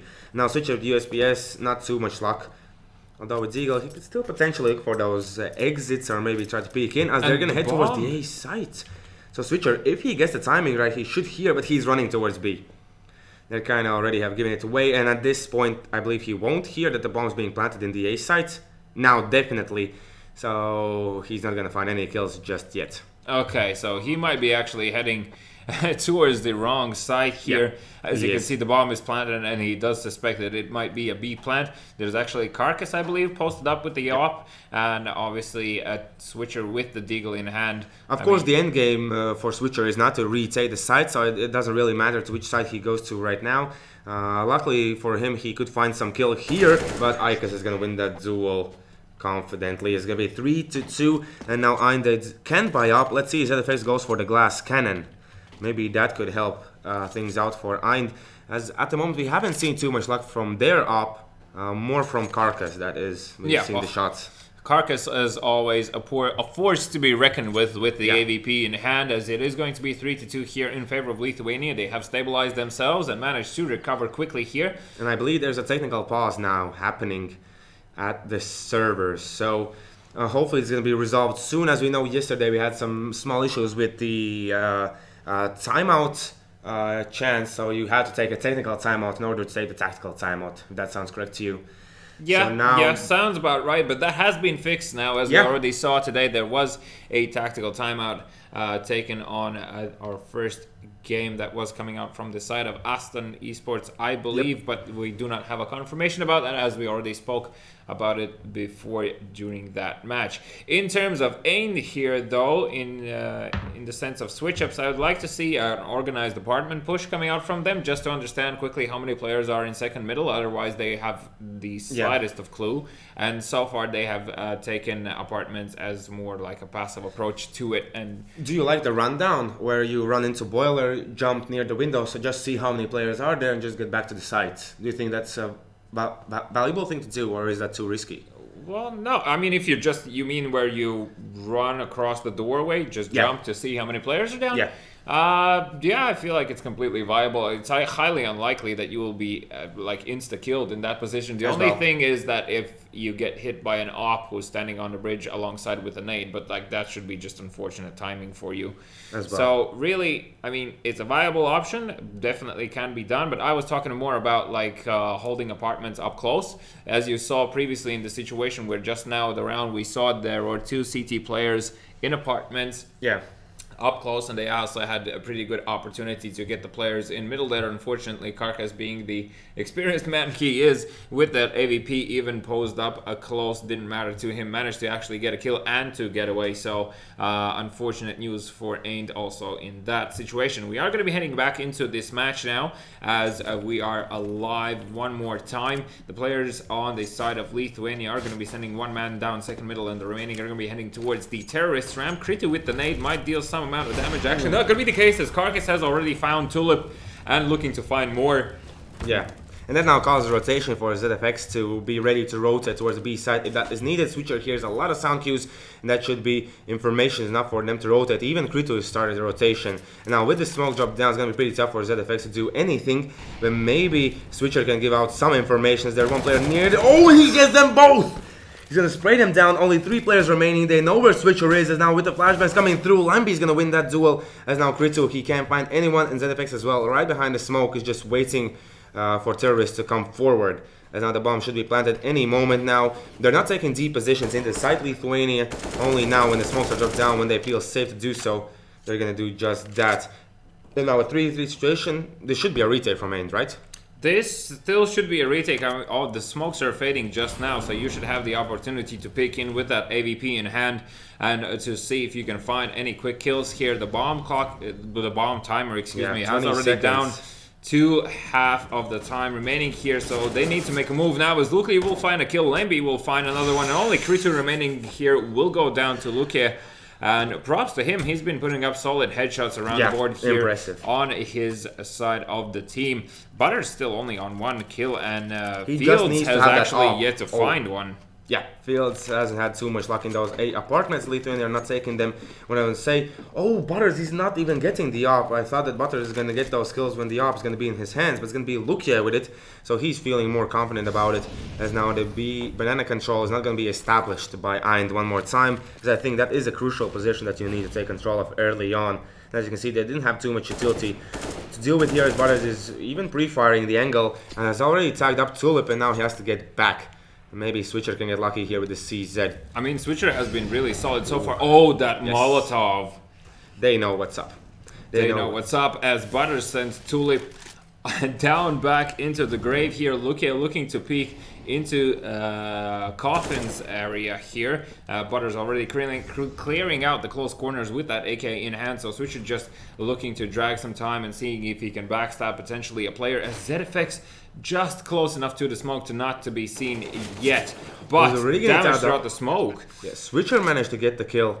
As we can see, gets the AK, and now it's going to be just a waiting game. I don't think they're going to go for the retake. AK is way too valuable for them to just give away. ZFX, if he swings right, he could potentially find the offer. Now he's going to see him, but he can't take the kill. Why are you not patient enough to just be pretty slow? The Deagle's Lamby, even through the smoke, is going to find the kill. It's looking just worse and worse for AYN as the time goes by. As here, Fields is going to get tagged up.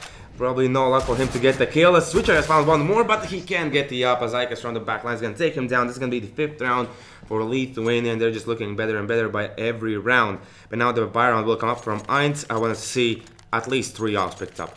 I would also like to see at least 3, you're saying? Yes, at least 3. Okay. This needs to be done. That's okay, a bit 2. wild. There's gonna be 2. 3 is a bit wild and excessive. You gotta do what you gotta do, man. Yeah, but if Lithuania switch up the pace and decide to go for a quick A hit, and those obs being up close, if they go out of the game, essentially that's already a lost round there. So still really need to pick your battles in that sense. But the flashbang towards Banana is gonna force these players to quickly fall back. Still, though, they don't look too bothered about any sort of danger I think this is a mistake threat. from. I think this is a mistake from AYN that they give away banana that easily.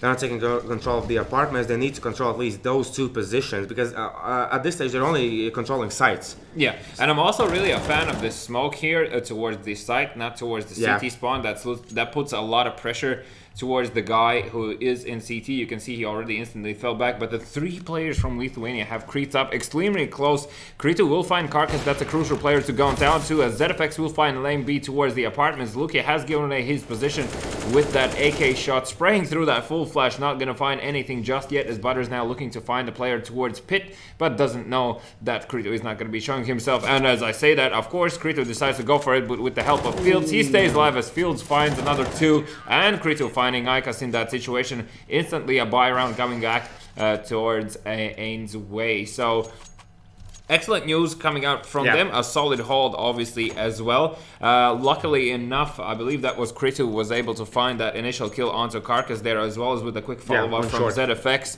towards apartments. Means that it looks like Lithuania mistimed something there, as now ZFX with the AVP is going to be peeking towards middle here. Tulip actually in the Molotov will find Butters. Excellent play coming out from them, as the follow-up nade will deal solid amount of damage down to Carcass here. So Carcass is going to need to find at least 1 kill with the AWP to equalize the scoreline and the playing field on their side. But the flashbang alongside with it, ZFX will find the first kill, won't manage to get the second one with the P250, as Lukia has found one and looking to gain a second, but unfortunately will be flushed out of his position, as the bomb is still down towards T-ramp and still another minute and 10 on the clock.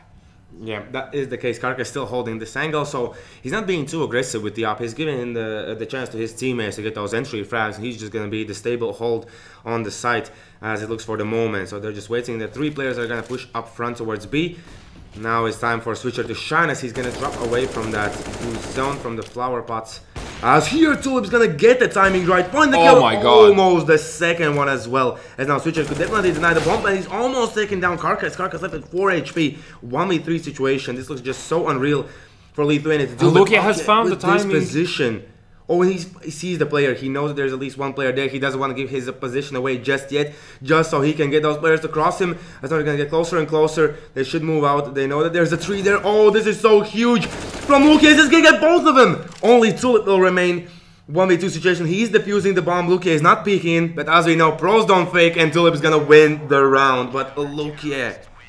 That was... Feels bad, man. Yes. That was so well played, and he very quickly realized that he found the timing off the fact that the player who was in ruins, he was not even considering checking towards his left, meaning that he knew that he has managed to pass on the players unscathed. So excellent idea and timing coming out from Lukia. Unfortunate for him that the player stuck actually with the defuse there, and you can see that instantly lots of nades being used here towards Banana, but also the amount of nades are still not allowing for AYN players to establish control here, and the nade towards middle might deal a good amount of damage onto Lukia. He will be dropped down to 50 HP. Some return fire here coming through, as also a nade will be deployed towards middle, forcing these 2 terrorist players back. So Lithuania really need to think about change in game plan here and change of pace, as I don't feel like that this is going to continuously work for a longer time period.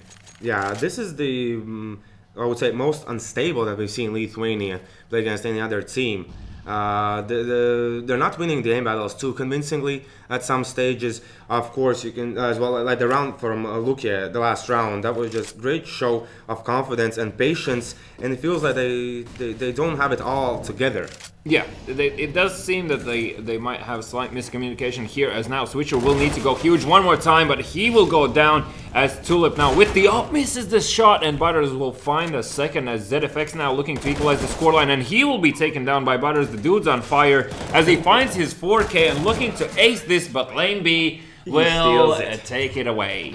Exactly, that's the case. Now it's going to be 6-4. Tulip could drop down some pistols towards his teammates just to make sure that they at least get something, as he's even going to go for the up, so they all force up. Interesting choice there. Not quite sure if that's going to work out. We definitely need to see where Tulip's going to go with this up, as now he's not going to go towards B, he's going to head towards middle. So Switcher with ZFX are going to hold the B side. Let's see if Tulip gets lucky in the middle, as instantly the player's going to come out. He's going to miss the first opportunity. He has dropped down to 89 HP from the nades that were thrown out Now, one more time. They try to fight in middle. They don't get the first pick. They don't get the first kill. And they get back to sites. They should have rotated instantly the AWP back towards B just to see. I mean, that would be a solid play to do. Obviously, they don't know the fact that these players are going to be entering towards A here in a brief moment, as Fields had all the time in the world to find that kill there. Unfortunately for him, the player moved. Krito now missing the scout shot. He hit Lukia. Oh, he actually hit him. Okay. Yes. So Fields now definitely hears the player still towards middle and obviously sees the nades being deployed literally in front of his face, but the players towards B are going to be tested on the side of AYN here as 3 terrorist players from the side of Lithuania are heading into here. Switcher finding a kill here. ZFX finds another one and Switcher quickly switching up his position, but I believe his position should be known, and that's going to be the case as Karkas had already posted up, and Fields could really come in as a surprise play here. He has managed to pass the timing, and will he be checked? He will not, as Luki will go down. That will give opportunity for AYN to retake this one as Fields finds the kill onto Karkas, and Lane B needs to go huge, and he will go down. It is going to be 6-5 here. How did that buy round work out? That's just crazy. Yeah, it shouldn't have happened. It definitely shouldn't have happened. And the Deagles are more successful ones, not even the AWP. But as you can see now, AYN, they have saved 2 AWPs and 1 AK. That's a huge victory for them. As I'll remind you, your prediction was 16-5. Ooh. Yeah, it's AYN are looking a bit better. It's gonna be fine. Just watch. Okay, let's see. Because if Lithuania wins this one, they reset them fully, and then afterwards they'll be able to close out the half without losing any rounds, and then starting excellently, of course, on the second half, they're gonna just close it out. Simple as that. No stress. Easy. Okay, let's see if that's gonna happen here as Lukia wants to change things up. He's gonna be aggressive, and oh, he missed that timing. He should have peeked in. He would have gotten the kill there, but Kritsu, this position is always checking. He's just risking his life as Lukia comes out, gets the kill. ZFX trying to get away, just gonna wait around the smoke, see if anyone pushes through. It's gonna be Lukia. I think he did spot the enemy player, but he's just gonna be pretty safe about this one. And does look like even ZFX wants to peek in. He's Not waiting entirely. for sound cues. He should be waiting for sound kills and obviously asking for any sort of pop flash if that is still available on their side. I mean, the only nades that are left here on ZFX and both fields find instantly kills here. Only 3 players remaining on the side of Lithuania. The Molotov deployed here. Lukia will go down to the AVP, but Lane B and Ikas both finding players. Still a 2 versus 2 situation. No kit on this side of AYN players. Tulip with the AWP is limited in his ability in terms of what he can actually do here. And he will go down to Lane B. Why did he go for a single man peek here? You didn't have your teammate close enough. The Switcher now can only hope to save this AWP as the smoke has been deployed. Obviously the weapon dropped there in that situation will be a dead giveaway, meaning that AYN players will be forced back. Their economical situation will be reset, and there is going to be a single AVP laid out on their side still up for grabs. So literally what I just said in the beginning of the round, you know. Oh yeah, word for word. Yeah, word for word. That's exactly what happened in this round. Ikas here looking to quickly grab the AWP and is going to be heading towards the pit area to save it. Of course, free Molotovs, why not? Excuse me, incendiary grenades, those are more expensive. Exactly. But are they any better? Nah. Right? I mean, flames are flames, you know. Yeah, that is true. Let's see now. Will Switcher keep the AWP? I really want to see how this guy Field with the Nova, my man. Okay, yeah, right. You're the guy who likes Nova. I forgot. That type. A lot of money for kills, cheap weapon, yes please. And obviously you can still really, like, if the players are up close, that's an instant kill. So yeah, as well. If utilizing it correctly can still bring it back for your team, but obviously Switcher will need to go huge with the AVP here, as now Fields with the Nova here in apartments. It should find the Lukia in a second, and let's see how Lukia reacts to those Nova shotgun sounds, because those are always scary. You're like, nope, nope, the guy has a shotgun.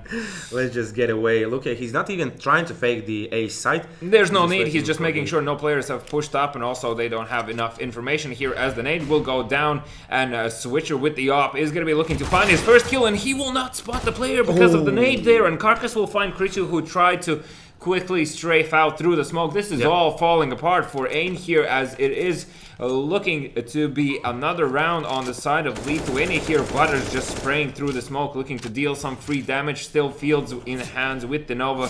ZFX trying to find the tracers, and Tulip will go down to Butters. I'm not entirely sure. Was that through the smoke or? No, the smoke was already fading at that stage. Same as ZFX's life just now. Only Fields with the Nova remaining. Oh, we got so many kills. Wow, Nova is the best. Woo. right? Hey, don't blame the weapon. The Weapon is not the problem. Oh, damn! Yeah, man! That is an Easter egg that I haven't spotted. Thank you, Fields. Seeing... Is that even 1.6? I believe that's 1.5. Oh my god. I never played 1.5. Did you? Yeah. Did you play any versions before that? No, 1.5 was the game that sort of like introduced me to CS. Then afterwards it was 1.6, then Source, then CSGO. So yeah. All iterations of the game have been touched from relative, excuse me, condition 0. There we go. Oh, there was also another one that I skipped as Carcass will find Tulip here. Great job in the already. process of me speaking about old stuff. But let's just see now how will Lithuania approach this push, as there's gonna be one player waiting here. ZFX with the PC-50 instantly shut down, and the apartment hold does not work out. Switcher's gonna go down towards the B side. The bomb's yet to be picked up, so they either have to find Krito in Fields or go pick up the bomb. They don't really kind of have to, but obviously Lameby is very tainted here. And she just missed the timing here as he will be dinked, but the switch from Lameby did get him down, as now Lukia will dispose of Fields there, who probably was so hopeful for a second to grab onto that AK. He was like, yes. Finally. So, 5-9, and if Lithuania manage to grab this round as well, my prediction can still come true. Yeah, it can, but they probably won't. As you can see, Fields has now picked up the op. He's gonna head towards middle. Let's see if he can get any luck there, as he's being really passive about this peak, but it's gonna be more aggressive. Oh, the switcher, switch!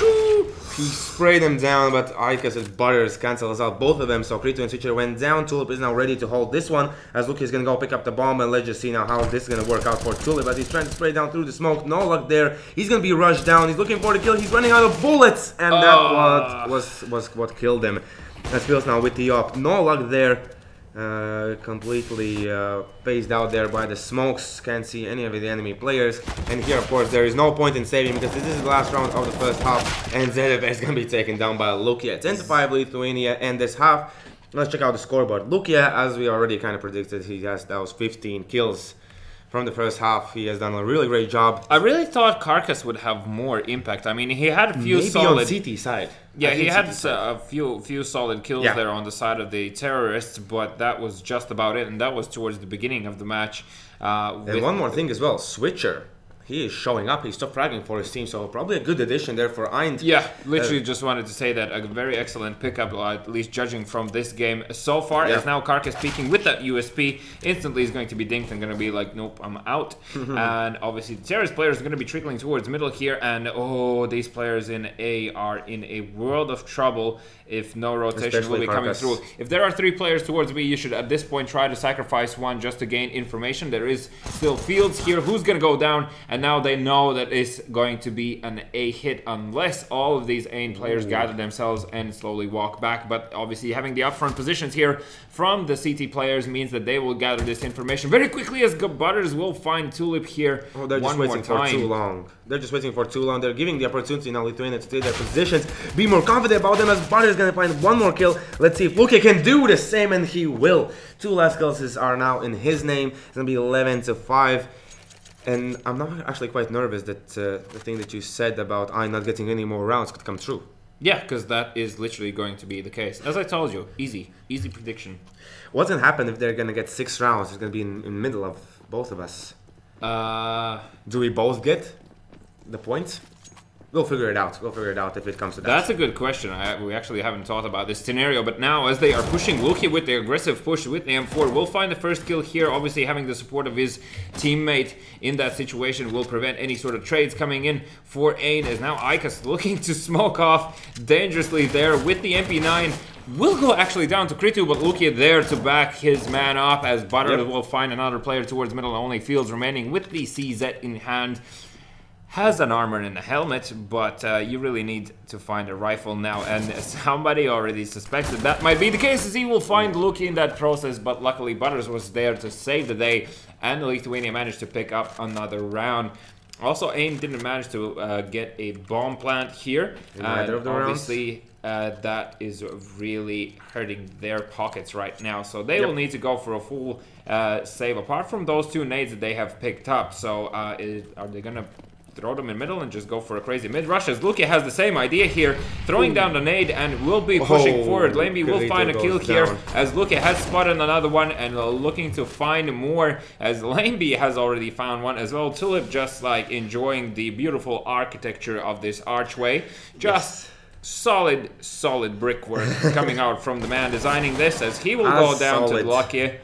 It's as solid as Lithuania's playstyle here. Switcher just finding a barrel to be friends with in the T-spawn. I mean, they should know that the guy is there. Essentially, all other parts of the map have been cleared out, and he actually gets the kill onto Ikas.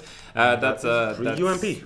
That's a free UMP to save here. Of course, the players are going to be pushing here and are not going to allow to save him any weapons, meaning that he will be denied of any extra nades the next following round. So 13-5, we are going to be heading into our first buy round coming out of AYN here in this second half of the game. Mind you, one more time, I did predict it is going to be a 16-5 victory in favor of Lithuania. Envy did say it is going to be 16-7. So please, Lithuania, my man, my people, pick up a few more rounds. Do not give Envy the chance to equalize the scoreline. A very delayed nade coming out from Tulip here, and I feel like whilst the timing was good, if the CT with an AWP in hand would have pushed there quick enough, he should have been able to find a kill. And obviously you can see Lithuania having the correct approach here, smoking off deep instantly, meaning that if anyone had already pushed through, they would be blocked off. Butters slightly in an unfortunate position here, forced to use his smoke, not for the re-smoke, but to just make sure he stays alive. And Ike's finds Fields here, as a lot more damage is being put down into Banana. Tulip has been dropped down to 6 HP already, so Switcher with this AVP needs to come into play, and he needs to come into play fast as he'll be peeking here towards Banana, looking to see if any players have pushed up close. He will miss the flick, and he will take some damage in return. He also doesn't have an armor, so obviously the aim punch is going to be a factor here as well, as Butter still posted up close here. Spots the player, did take his time there, but that was going to be also the bomb drop. The AVP has been pushed back into T-spawn. Tulip on low HP. It looks extremely bleak here as Carcass now finds ZFX. And this is the moment where you want to save. This is also the moment where my predictions are still coming through. You got lucky. Man, I'm good. You just got lucky. And you said even out the score. Oh yeah, right. You are 2-1 ahead of me. Yeah. That's quite unfortunate. That's not good to hear, especially if you're now gonna win this one 3-1. My chances are just getting lower and lower to get back into this one. Exactly. That's the plan. That's the plan.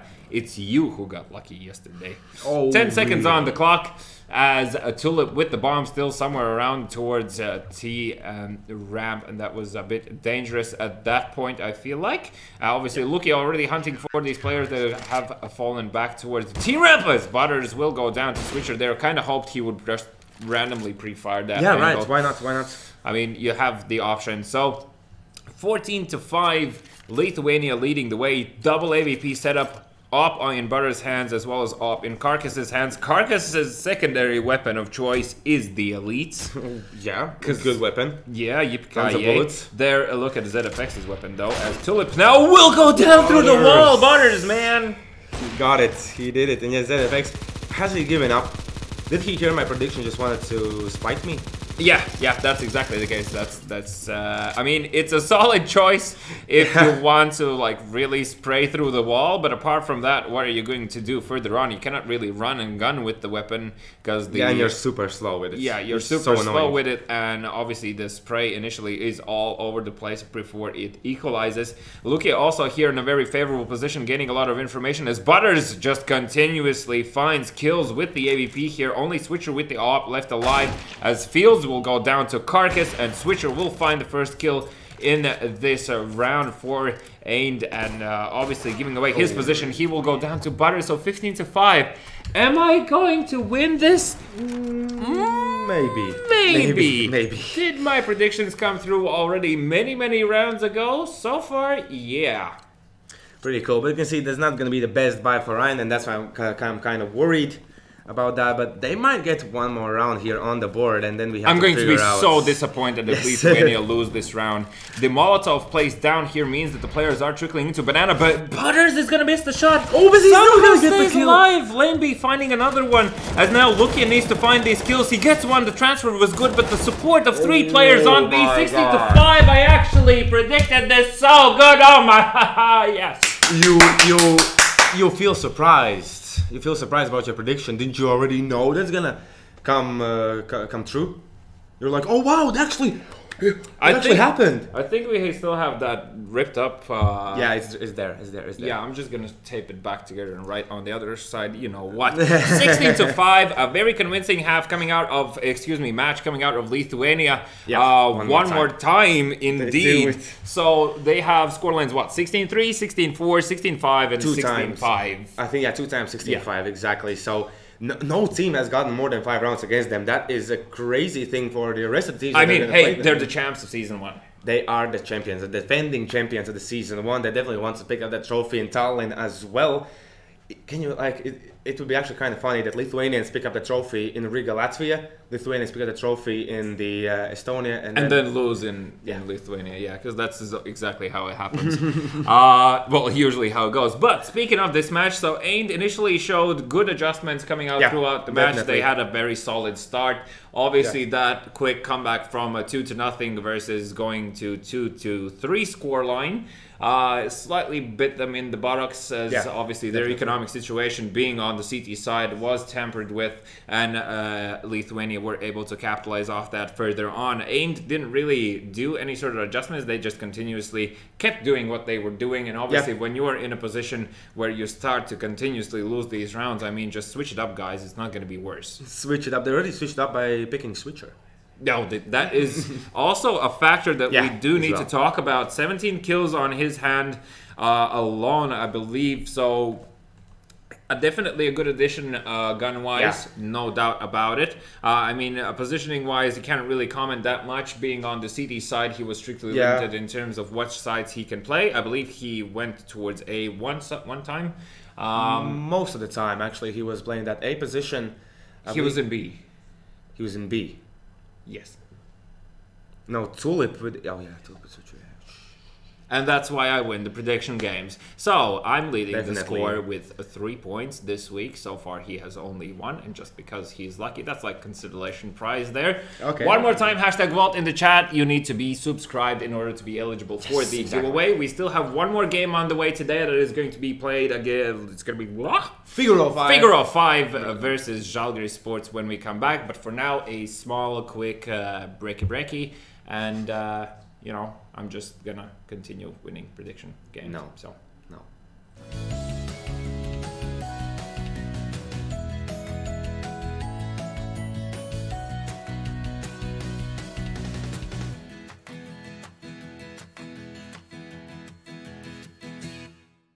Lešik, butik, jau viss ir redzēts. Killer, tas viss ir redzēts. Skandāls, secret. Viss ir redzēts. Creepy, crazy. Jā, viss ir redzēts. Pārsteidz mani.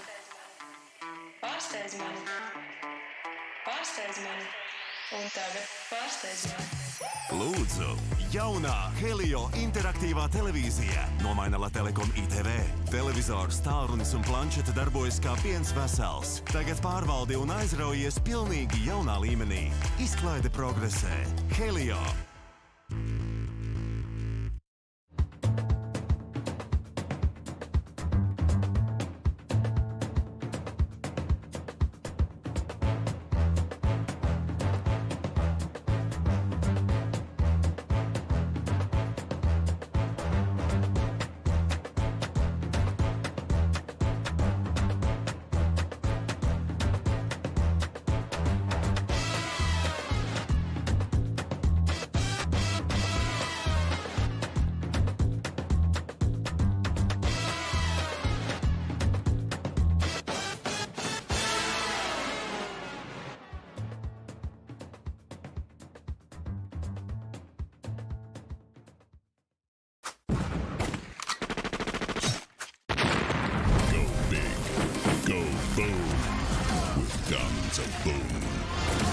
Like the sound of big booming 4v4 friend fragging action? We'll fix you up.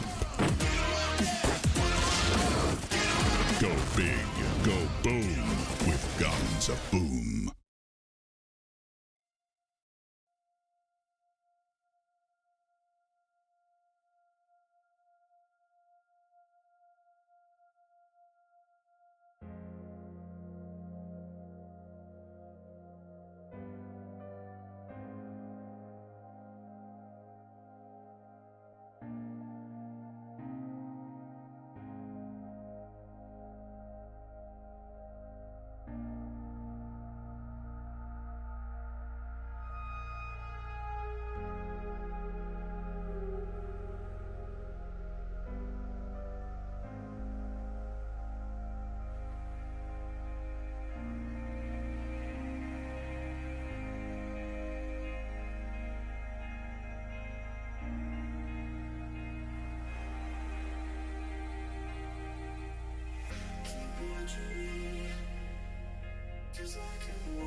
this week. We had 3 days packed with CSGO, and of course this is like the other days. 3 games that we already had 2. 1 more still there. Žalgiris versus Figaro 5 Lithuanian duel. What are your thoughts on that one?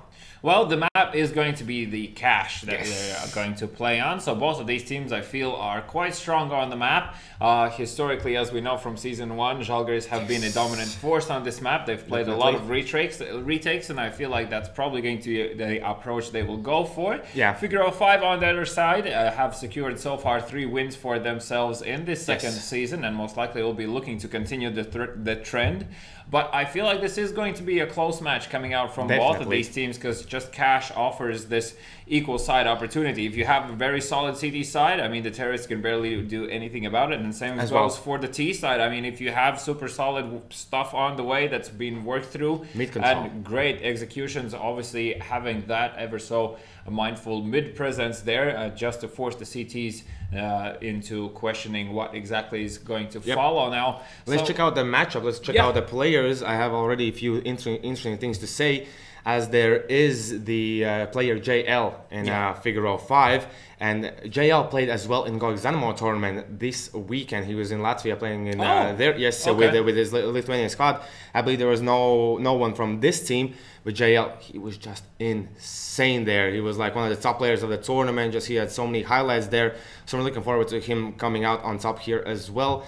Although Žalgiris, we know them, they've been playing for such a long time. Already mentioned before, Taurov, the addition to Žalgiris, which later on became a really strong force for them. There's so many good players there, and I'm going to jump ahead and say that Žalgiris is going to win this one. That's my prediction. Okay. Yes. Okay, so you're saying that Žalgiris is going to take this one with the scoreline of what? 16-11. 16-11. Okay, so that is going to be your prediction for this game. I'm going to actually go ahead and say that Figaro 5 are going to take this. I feel like they have the confidence in the world to have that in the bag there. Obviously, they'll probably still feel more confident in the sense of starting on the CD side. So I feel like that's probably an approach either of these teams are going to be happy with. So obviously, the knife round is going to be important here. But as you already previously mentioned, mid control for the terrorists is something to be looking forward to, and obviously to be abused. Otherwise, you're just constantly going to have 2 players on the other side of each side, and that means a lot of gunfights happening when you are taking these sites, and not really a lot of opportunities there. So I mean, apart from like literally just running it down and hoping for the best. You already mentioned things about retails that Žalgiris do, and I want to quickly add to that one. So in the Season 1, Žalgiris, they were known for playing cash, of course, and their situation where terrorists go into the sites, Žalgiris, they get back, and when the bomb is planted, they all with full force, probably like even 5 or 4 players in the situation, how many are left, they get in together, and it's pretty tough to stop them at that stage. So I'm really looking forward to seeing that happening here as well. For Figaro 5, as already mentioned, there's a good firepower there, as I mentioned as well. JL, AYN and the boys, of course. It's gonna be a tough matchup. Your prediction? I'm going to say it's going to be 16-10 in favor to in favor of Figaro 5. I'm going to give them, I'm going to give Žalgiris the benefit of the doubt there of potentially, say, picking up first three rounds of either half. So that would mean that scoreline should be something that is reachable. But as I already previously mentioned, I just feel like the Figaro 5 players have all the confidence in the world to establish another victory on their side. So the players are starting to slowly join the server here. We are going to soon jump into the match. Could you quickly check out against which team Figaro 5 won? That was kind of a surprise for us as well. Because I want to really know what was the case there, against which team, and maybe even the map. As you said, both of the teams haven't played the cash in this season yet. So this is going to be a good matchup. So what was the case there? Figaro 5 actually won against Skinlord 16-1, and that was Dust 2. Oh, that was the matchup, that we were... So we were slightly surprised that Skinlord's Red didn't manage to put up a bigger fight, and especially on a map that's, well, I mean, usually is considered to be like even grounds, because it's Dust 2. I mean, it's been played historically here. So you have your final, let's say, minute to type #Vault in the chat, as the remaining players are jumping into the server. I Yep. will remind you, if you will win this giveaway, which is going to be played out shortly, you will need to send us a message on bsl@bsl.pro. In order also for you to be eligible, you just need to make sure that you have pressed the subscribe button. And I will remind you one more time, in case you didn't know, there is a little bell icon there as well. If you tap on that, that means you will get a notification onto your phone when this channel goes live. So just in the case if you are in some sort of means of transportation on your way home or anything like that, you will be able to know when we have gone live already. So quick tip there, I'm sure everyone already knew that. But as we are still waiting for these players, as I said, you have your final seconds to get free food in a brief 10 moment seconds here. even only. So type 10. hashtag vote. Hashtag Type vote. it. Hashtag vote. Do it. And, I believe we're going to go into 5, 4, 3, 2, 1. Exactly. So now you see the winner in the chat. Hopefully it's going to be timed correctly. So you're going to see, we don't know who's going to win. Yeah, definitely not rigged. Yeah, definitely not rigged. Not rigged in any way. Everyone has... Hashtag vote quickly in the chat. I'm going to quickly do it. I know. Okay. Later on. Later on. We'll get there at some point in time. Yeah, because these giveaways are happening every single day. Every day? Every day, man. Oh my god, it's like we're rich or something. Yeah, right? So, any predictions in terms of what sort of pace of the game either of these teams are going to try to approach? I mean, I feel like both of these teams are quite neutral in the way how they approach the game. Okay. I feel like they more like structure rather than chaotic fast plays coming out here. So me personally, I don't think it's going to be the case for either of these teams being super aggressive, but then again, that could be a huge factor. So do you think that might be a factor here? Yeah, I definitely think so. And if one of the teams are going to do that, I think it's going to be figure of 5, just to throw off Žalgiris. If they're going to be on the defensive side, CT side, then they definitely need to start off fast. But if they're going to start on CT side, I think Žalgiris are going to approach it, well, maybe not the first round, but the rest of the rounds with a patient and calm outlook. So I'm really looking forward to that one as well. Like our battles here could be really great, as we remember. Here's a plot twist. Okay, can you give it to me? Žalgiris are actually going to be playing with the sub. Oh no! This game. Oh so no! Sterzig is going to be their sub player in the place of Reggie. So Reggie was one of their key fraggers here, and playing with a substitute player that might. Why do I only know this now when I already had said my prediction? I just found out now as well myself. Everything was fair. It's all recorded. So I am still in the lead right now, currently 3-1 in terms of the predictions. So that was just a fluke the first week. I will remind you one more time. I'm upset now. You are legit. Reggie was a key component in my prediction. Don't you understand? Like everything has fallen apart. Well, would you like to know a small soothing fact about Sterzig? Yes, give it to me. He's currently ranked number 5 in FPLC. So the dude's good. Yeah, the dude's good. The question is how he's going to fit in the model of Žalgiris, and obviously will he be able to be a huge part of these retakes? As obviously again gaining quick kills in quick successions is crucial here, but also knowing how to use the nades in synchronicity and afterwards following up through as a team. That's one thing that I want to ask. An important part. If you have a stand-in, and especially like a player who is in the 5th place in FPLC, do you think they're gonna just like let him do his thing?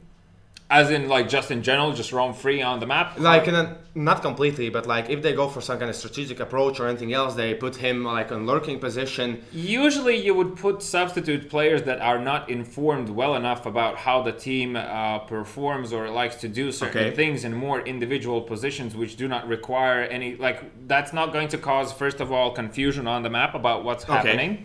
The remaining team players have already been in previous situations where they're down a man, so essentially in between for them the communication still should be on par. Yeah, definitely. And also like any sort of randomness should be excluded by that, and just knowing that he's a strong fragger as well one more time is another reason to put him in an individual position. So I would say, like, I do not recall unfortunately where Reggie plays on the CD side, but I would put he plays on A. Like throughout the whole round, or is he the guy rotating? No, he if I remember correctly, he was most of the times like playing the car. As I said, they like the retakes, and of course if needed he pushes in like almost constantly in the A main. So he's no not problem. the guy on highway. Yeah, but no problem still. So obviously, Sturzig would be able to fill in his shoes easily. Obviously, knowing that he does have for sure the amount of experience required to do so, and obviously the mechanical capabilities. So, I mean, overall, a bit of a switch up here, but we don't know how he performs within the team and how does that affect the remaining team. So, I mean, if the guy is really impulsive and the remaining guys are more down to earth, he can really cause like internal stress with just the way how the guy communicates. Of course, this is just pure speculation now. But they also think like if they pick him to play with them, they probably have played with him like in the past. Yeah. Maybe they had a mix together or something along those lines, and they know the guy. Probably not like random player that they pick from Lithuania. Nobody would go for a random pick, and obviously you would also try to get the best person that you can on your side for this match. Especially like switching out Reggie, like being substitute for Reggie, you have to have a guy who can fill that shoes.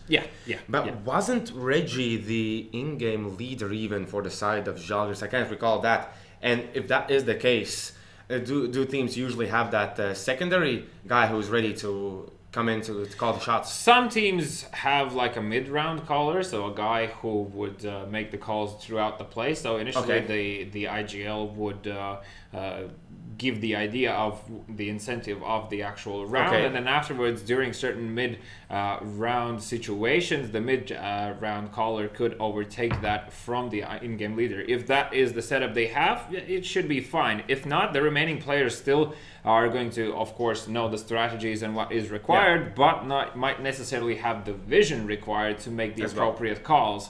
So that might be also a huge factor that could come into play here, but I'm just looking to see if anyone from our production crew, if you could confirm, please, Gekons, my man, if Reggie is the actual caller or no. That would be I think you can see that even in our site, BSL.pro. Check it out, because yes, I think they have it pointed out. If you check out the team, there's like a captain letter and an assistant letter. They also have picked out assistants. So I'm thinking maybe if Reggie is the captain, that the assistant is going to be the one picking up the rest. Okay. Can you see it now? Captain yes, is Zentrons. Yes, exactly. There we go. Okay, so that at least kind of puts Žalgiris in a better position. Because if you lose the in-game leader, that is not a good thing to happen. I have to say, as now slowly the players are coming into the server. Are you still feeling confident about your pick, knowing Sturzig? Like, I have no doubt. I feel like any sort of change in a game that is important for you, and obviously all of these matches are important because you need, if not victories, then round differences, is something that might give the remaining players just not really a good feeling in the back of your head, knowing that you're not in this usual lineup. And if things go south quickly, that can also play into as a factor for teams' morale. So you're going to be like, oh, it's because we don't have we don't have our standard lineup. We have a sub player, and if the sub player, God forbid, is not performing, that's even worse. But then you at least like can pull the guilt away from you, give it to him, and when Reggie comes back, they're like, we're gonna do perfect now because we're in full line. But you need points. You'll be losing points that way. So and Žalgiris has to win, so the prediction game could go 3-2, and I would have still a chance tomorrow, because if you win this one, it'll be 4-1. So tomorrow I have to predict correct all of the games to win. Well, knowing my luck from the first week, that's probably still a possibility. But I will remind our viewers that one more time, we've been speaking so much about the prediction game just because we still have a lot more fun content on the way for you in terms of how we are going to punish each other and embarrass each other for losing these prediction games. I hope you catched yesterday's stream, because that was a sight to see. I have like almost engraved in my memory. Like anytime I get stressed, I remember that V put up that thing that was said that I'm better than you, so it makes me feel better. So thank you very much for being a good friend. You're welcome. This is just perfect. Okay, how many players do we already have in? It's 8 out of 10 are ready. So we're still missing. Oh, and one more thing that we completely forgot. Joggers, they do have the coach Undercover. Yeah. As well. We already saw one match coming up from Žalgiris, and I feel like Undercover didn't really play a huge factor there because we didn't see any sort of switch up. So I just would like to understand if he's there as a pure spectator for his team. Maybe he is there just like look, not talk with the team while they're playing. He's just like observing, maybe saying few things, but then after the game, he's the guy who is giving out the lessons. Yeah, but you have the option to step in during timeout. Yeah, don't you? You do as well as the coach. So yeah, I think only in LAN though. In online, can you really regulate that? You can't regulate that. What do you mean? Yeah, you can. Only have coach in the timeouts. I've been in a coach position in an online game, and you were allowed during the timeout to actually give calls.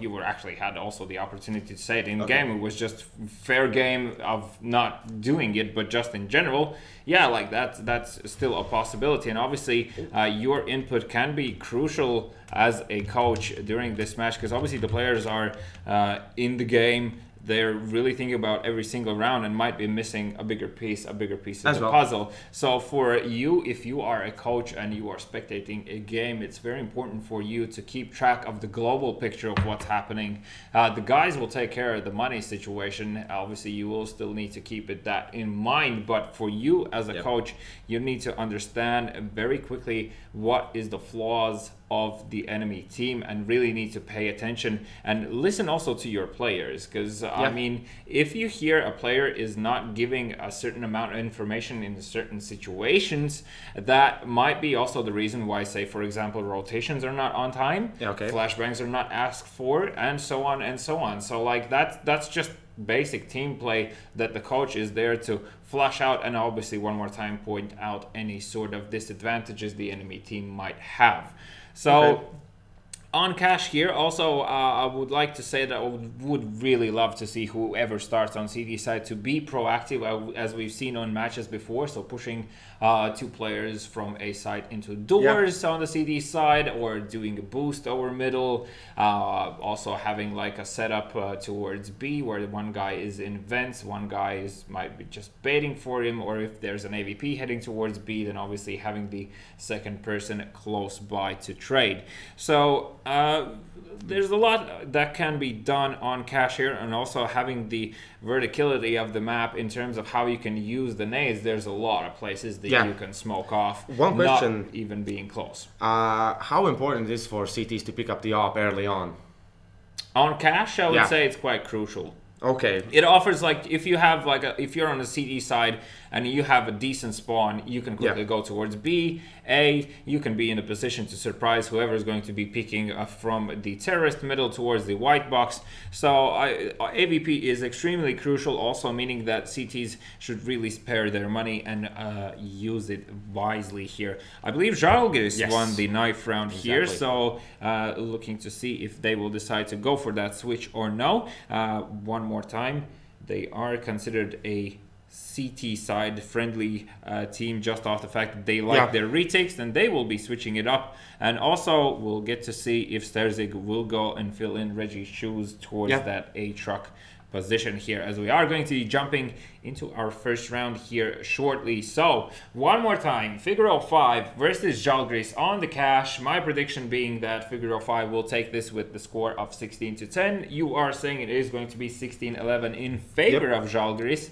So we'll find out who is going to be the better team here on the cash. As you can see, Wave has already picked up a smoke grenade and 2 flashes. It's going to be heading towards B. This might be a good one. Yeah, definitely. The two players are put in the middle. Tara of the solo guy towards the A set, so he won't hear anything as the players are going to head out from the squeaky. And here you can see exactly what's happening. Žalgiris, they're playing for the retake. Yeah. They know what's up. And now as the flash is going to come through, Walkman's going to be ready to shut down the enemies who are going to push in. Oh, and they actually use that smoke for the CTs not to know how many players are crossing here. And alongside with the flashbangs, Kayitz should really make a lot of noise here instead of just staying passive. But he's going to be playing the flanking position and also the role of the lurker, as now the 3 remaining terrorist players of Figure 5 have made it onto the side and have managed to put down the bomb. So the very famous retake should be coming in from Žalgiris here, as already Walkman has lost his life. And Centrons will go down to Kayitz as well. Excellent 2 kills coming out here. Sterzik desperately looking to equalize the scoreline as the players are falling back into main. Oh my god! He can't get the kill, but let's see, Sterzik, can he find even one? Nope, Figure 5, confidently. Aimington, the boys are my boys. Yes. As they managed to secure their very first round here in this match, and a very convincing one as well. Kayit's just opening it up on a site as the retake starts, and obviously, unfortunately, we didn't see any kills coming out from Žalgiris here, which also means that currently them being forced up, it's highly unlikely that we will see the AVP early on their side in the first buy round. JL looking to deal some damage through the wall with the AK here as a double man push from the Žalgiris team players here from doors is happening, and Amont very aware of the possibility. I believe someone might have just spotted them. Yeah, so the nades are going towards this door position as Cho now. Slightly dangerous positioning here, but his teammate is nearby. Walkman with that CZ, excuse me, in theory could deal a lot of damage if he finds his timings, but looks like that Figure 5 are just stalling this one, just making sure not too many crazy pushes are happening, and obviously they have held it off so far till 1 minute, so it's unlikely now that Žalgiris go for an organized push. They're also playing 2-1-2. That is 2 people towards A, 1 towards middle, and 2 towards B. And the players of Figure 5 have grouped up towards B. That smoke, not really a huge fan of it right now, considering it is pistols that they're playing against. And yeah, the flashbang coming through there. They're just checking quick corners here, but still Walkman with the flash and with the help of it. Timing right. He's gonna get 1 kill as JL has finished off Centrons in the middle. So that's gonna be a huge job there for Taurov to put this CZ in play as he's still trying to hide. He's gonna be pushed already. Was spotted, but he gets so much damage in. And now from this position, Sterzik has to find the kills. But as you can see, they're not even heading towards 4 kills. It's gonna be 3v3 retake. This is the chance for Žalgiris to show what they're actually made of. As Kayitz is now going to wait near the forklift. He's going to hear the enemy player. As he reloads, has to be pretty careful about this guy pushing. He's going to spot him now, spray him down, finding one, finding the second one as well. Sterzik can hit the shots. Kayitz on fire. Yeah, most definitely. How many kills already he has? 4 kills, the same amount JL has. So both of these players look to be on point, and that's definitely good news for on the side of Figure 5. Žalgiris obviously now currently looking in the face of a full economical round just to be able to afford the nades required to hold back Figure 5 in case they go for something super aggressive, super fast on. You can see a lot of players towards B here, and Cho definitely hears these players at the flash. Galation's gonna go down. Cho still spraying them down. He's gonna get Taurov as well, as now it's gonna be Kai just looking for the kills, and with the Glock he's gonna get Walkman and Centrons. Not only Sterzik, the stand-in's gonna remain, as he did spot the player. He's now looking for the shot, but he's gonna drop down JL to 3 HP, and no one will die on the side of Figure 5. And now they have to decide, either they want to rebuy the weapons, like not leaving Mac 10, maybe not leaving the UMP, but it looks like they're just gonna save the money. And you can see the lack of kills really displays on the amount of nades Žalgiris have. You can see the Taurov has a single smoke, Sterzik has a single flashbang, and a few other nades for the remaining of their teammates. So obviously, if they use these nades early on, that is going to be a huge disadvantage, and also means that they're going to be slightly gambling it with when they decide to actually use them. Sterzik in an interesting position here. Usually you would see the player standing on the small box right next to the red box just to have like that headshot angle over it. So the doors will be open. Molotov is going to be heading towards highway, and this is exactly what I was talking about. Žalgiris with that boost towards middle direction has found the timing to walk over, and 4 players from Figure 5 are towards B. The information has come in just now as Walkman is probably screaming for his dear life for someone to come help, and that is going to be Centrons, as he's managed to already find a single player, but he will go down. Walkman holding off. So far so good, and only Wave remaining here in a 1 versus 2 situation. The bomb is known. Wave still is on full HP and Walkman is on low HP. Still plenty of time on the clock here as Wave still has a single flashbang.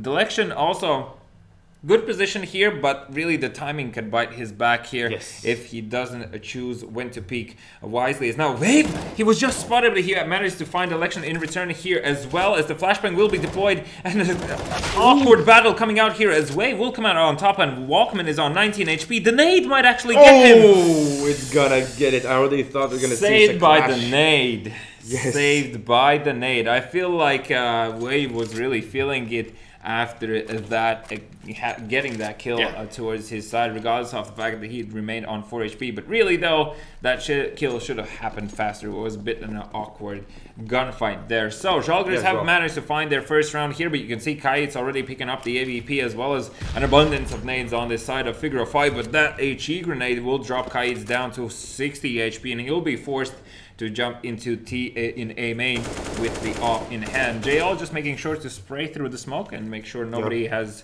managed to find any sort of weird timings there. And you can see one more time, Figure 5 looks like they're going to be heading towards B way, and Walkman will be tested here. Doesn't find any players just yet as he spots the player, but Wave one more time with the headshot. Now the Election really needs to hold this up, as his position will be known with that flashbang, and he will go down. Still, JL finds the kill weird enough, even with the flash in his face. As now they're going to rotate towards the A side. It's going to be AYN there, but he's not taken down. So now 3v4 situation.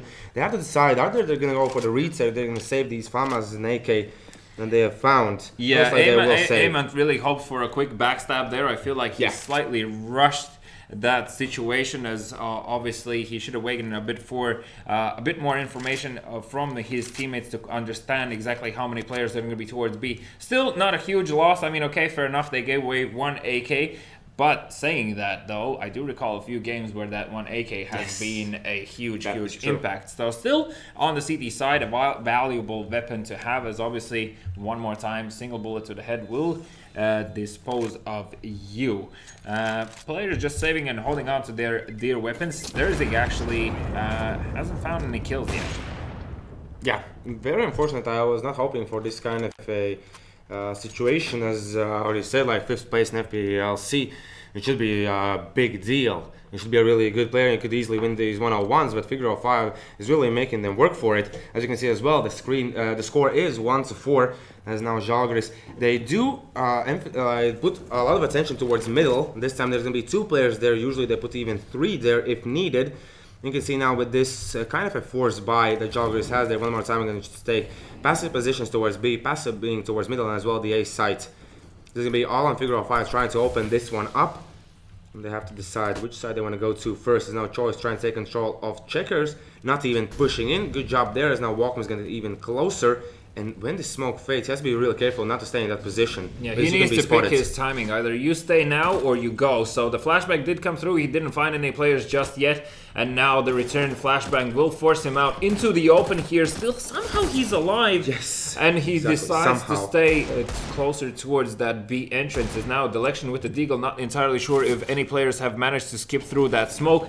And JL just looking to see if he can clear any close corners here before they actually fully commit. But there are already 3 players towards B, and you can see the bomb is smartly already rotating towards A. I feel like these guys should be doing it non-stop in terms that they shouldn't be stopping with the bomb in hand, just run, because obviously it's taken so much time here. Tarov with the flashbang towards A main, just forcing these players to hold back quickly enough, as Centrons already has made his way back. And now Sterzy, he hears the player running forward. He's going to head towards the B side, and Sterzy could potentially catch out the player. Oh, this is horrible news, as the bomb will go down, and that's Kai. It's also with the AVP in hand. 20 seconds remaining here, as Wave really needs to find this kill, needs to find fast. The remaining players of Žalgiris are dropping dead, but Sterzing with another solid kill coming in here, still holding on to the bomb. 10 seconds remaining here. They just need to stay alive at this stage, and wow, it has gone down south so badly for Figure 5. They took the first rotation way too long in order for the CTs to fully commit for another rotation towards A, so that was like the general idea, but the execution was a bit too slow on the first rotation for Figure 5, so slightly unfortunate for them. Still, though, they'll be able to buy up. They don't decide to go for any AVPs here on their side, so perhaps a slightly faster round might be coming on the way for Žalgiris. Good news, though, somehow they managed to stay into this and not lose and not being put into a position where they suffer a full economical reset. AYN in an anti-flash position here, meaning that just in case the pop flash goes through, he will not be flashed. As now Taro fully flashed will be forced down into the side as the remaining players are trickling in here. Sturzig only finding one, and JL with a kill in return as now Taro fighting for his dear life, and he will go down. Cho will find Delection as well as only 2 players remaining on the side of Žalgiris here. A 3 versus 2 situation, still very doable considering how close he is, but that gap. Yes. The gap is going to be the final nail in the coffin of Centrons here as AYN disposes of him, and only Walkman left alive here. No kit in hand, and he will need to walk the walk. He'll have to walk for saving. Definitely. Doesn't look like that's the case as he will be deploying of this incendiary grenade. Still somehow alive. These players are so low. Kayitz and AYN both on low HP, but now Walkman will fall back, still on 50 HP himself roughly. Still peeking to see if he can actually lay down some extra damage as the bomb will go down. Kayitz will inevitably now cross towards the A main one more time. Exactly. We're going to see 5-2 scoreline one more time. Žalgiris put on an eco round. Of course, they're going to have this 1 and 4 to work with. But at this stage, figure 5, they're looking really strong, and it doesn't feel like even that 1 and 4 can change the things. I really like how figure 5 they're rotating so fast and like they're faking. It's really putting Žalgiris on edge here. Yeah, obviously, and one more time. So them being a team that prefer retakes for most scenarios, it's a huge impact on them just because these rotations keep them continuously guessing if they have made the right choices. As now Centron's looking to see if he can find the correct timing, almost, but not close enough. So now Tarov with the scout peeking towards doorway here. Don't know if you can do much about that, and especially if you're being sandwiched into the side here, he will be quickly disposed of, and Delection doesn't manage to find any kills yet. A solid amount of damage dealt onto AYN, though that flashbang is going to prevent any terrorist players from pushing in here, as now Walkman has given away his position. Will find JL, but JL in return with a quick headshot of his own will find a kill here, and that should be a save coming out from Žalgiris one more time. Sturzig and Delection still have rifles. Centrons could, in theory, go for some sort of exit kill. Yeah, definitely. If they're going to push up now, this could be Sturzig getting the kills here. He's going to find the first one with the help of Delection. Now only here JL remaining, but he's going to manage to get himself away. Although already from back lines, Kayitz is coming in. He did spot at least one of the players. Looking for the second, but Delection is going to get that one as well. So we can see the money situation is quite okay inside the figure of 5, but still losing these weapons is not giving them advantage later on. Yeah, and of course, well, you can see that it was slightly an individual approach towards this hunting. You really want, like, walking in pairs and make sure that you clear out the corners for your teammates, so both of you would be ready for any sort of situation. Regardless, though, Kayit's able to pick up the AVP up one more time, and he's going to be going for that timing shot. And can he make it? Oh, that was so close. Literally a second faster, and he would have gotten it. So JL looking to just add on top of that. Still, Sturzig does take 15 amounts of damage or health points off the bar here. Now Centrons with the Deagle up close. Ooh, Sturzig easily shut down by Kayitz with an aggressive off-peak. Centrons position is going to be... Oh my god, what? Gonna get JL. And there's no AK in his hands. If he stays here long enough, he could possibly get Cho. But he's being really careful about it as Kayitz is going to get one more kill.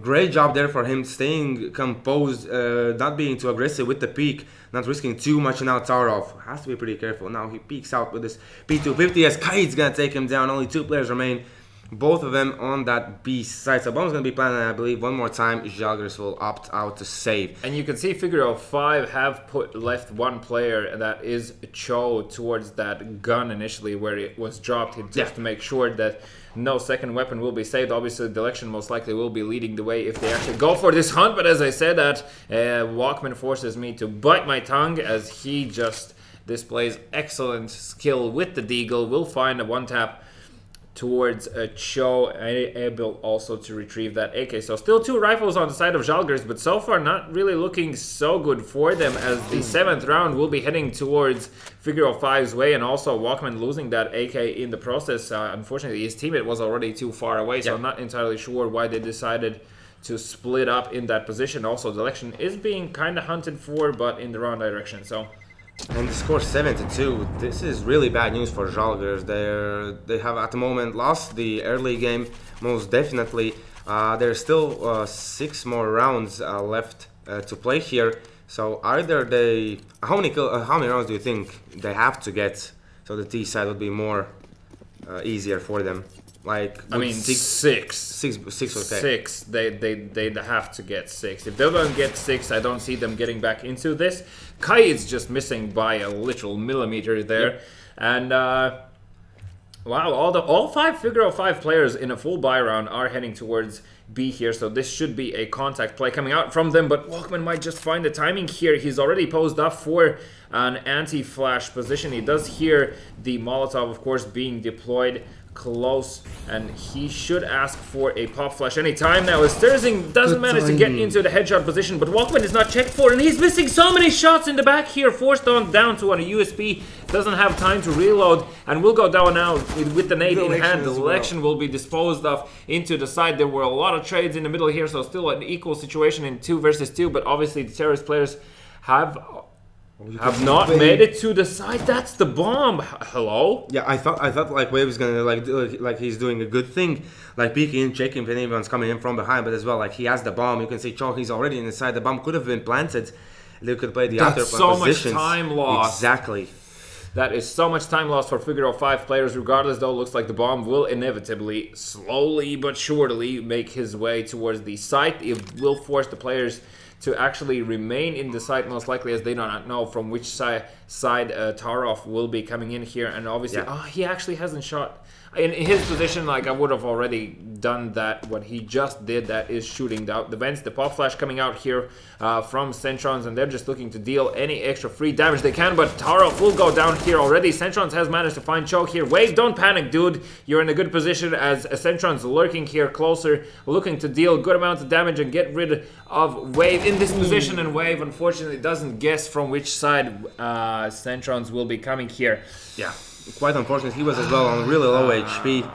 That was not the best situation for them. Good job for Taurov to take. I believe he was the guy who took down the second guy there, Wave, in this. Oh no, Cho in the site, right? Yeah. So he took it down, Cho, and that left Wave with low HP to fight for his dear life. There still props to Žalgiris keeping their composure for this retake. Also showing one more time why they are known for their retakes, as Kayit one more time takes good amounts of damage towards his health bar, will be dropped down to 56 HP. And it looked like they wanted to go for a boost there for a second, but they decided not to. Their mind. And Taurov has to be pretty careful, because this position is quite easily checked. You can see the edge of the player there if he's not standing correctly, and now you can see they're going to be running in. Cho instantly is going to get 1 kill, but Taurov now with the kill back just has to spray right in front of him as he's going to be taken down.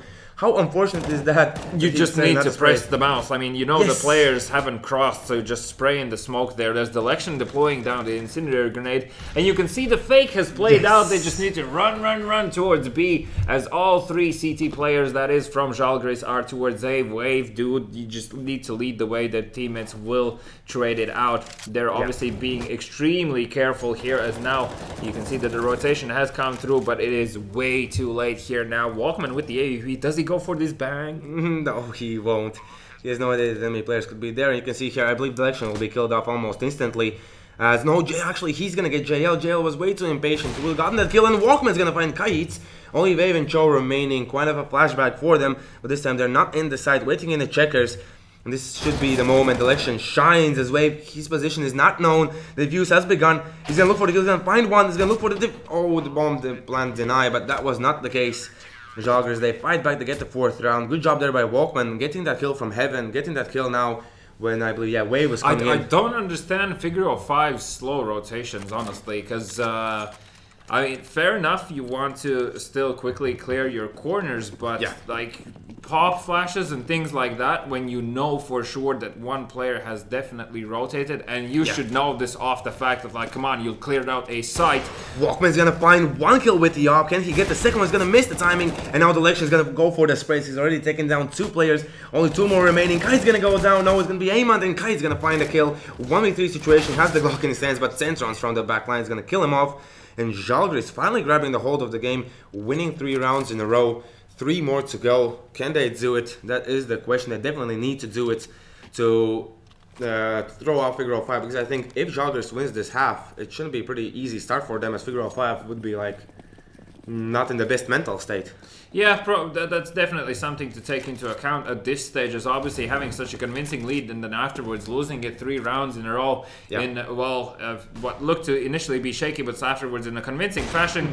Now Taro finding with the AVP already. AYN here doesn't really spot the remaining players just yet, but Sentrons already knows that he will find another 2 of his own. And Sterzig. I believe he did push into the A main behind the smoke, and they just went out and backstabbed them. Yeah. So good job there. So Žalgiris have managed to scrape themselves back to 6 points already in this half. So that's something that you should start to feel more confident with. There are also 2 AVPs, one in the hands of Walkman, the other in the hands of Tarov. On the other side of Figure of 5, no AVPs coming out here. Only rifles for these boys, as obviously the money prevents to do so. And Walkman in a good position with the AVP. Obviously can ask for flashbangs and so on, but the Molotov should prevent him from peeking through anywhere. And I love this boost, but they okay, fair enough. He decides to go for the shot boost. That's fine. It still works. I was kind of hoping he stays on that above doors, but that works as well. As now more utility being used towards B here, just to make sure that these players keep it put and obviously use utility of their own. Sterzig jumped, and AYN did hear that. If X-Ray was not lying to me, then Sterzig jumped, and it's gonna be pretty now hard for him to even get 1 kill if they're gonna check this position instantly, as they're looking to push towards that A site, having AYN's waiting here in that squeaky position, as JL slowly pushing forward. But Sterzig, this position, you're not checking it instantly, but no, they are checking it. He's gonna spot 1 player, and instantly he's gonna take him down. That as well is the bomb. The door will be opened up, and now Sterzig, can he find more kills? He sprayed him down. He's going to find JL as well, looking for AYN, but he still will manage to survive. You can see as well, one more time, Žalgiris, they put only 1 player there in the site. But that's enough if you have the grenades. That is enough, and the flank coming in here from Kayitsk might be crucial as long as he finds his timings right. He doesn't get the first kill, and now Cho left in a 1 versus 3 situation. Needs to get onto the site and at least get the bomb down to somehow force these players out. So he will definitely do so. But unfortunately, the angle... Oh, I thought he's actually going to find the perfect timing in the midst of all that chaos.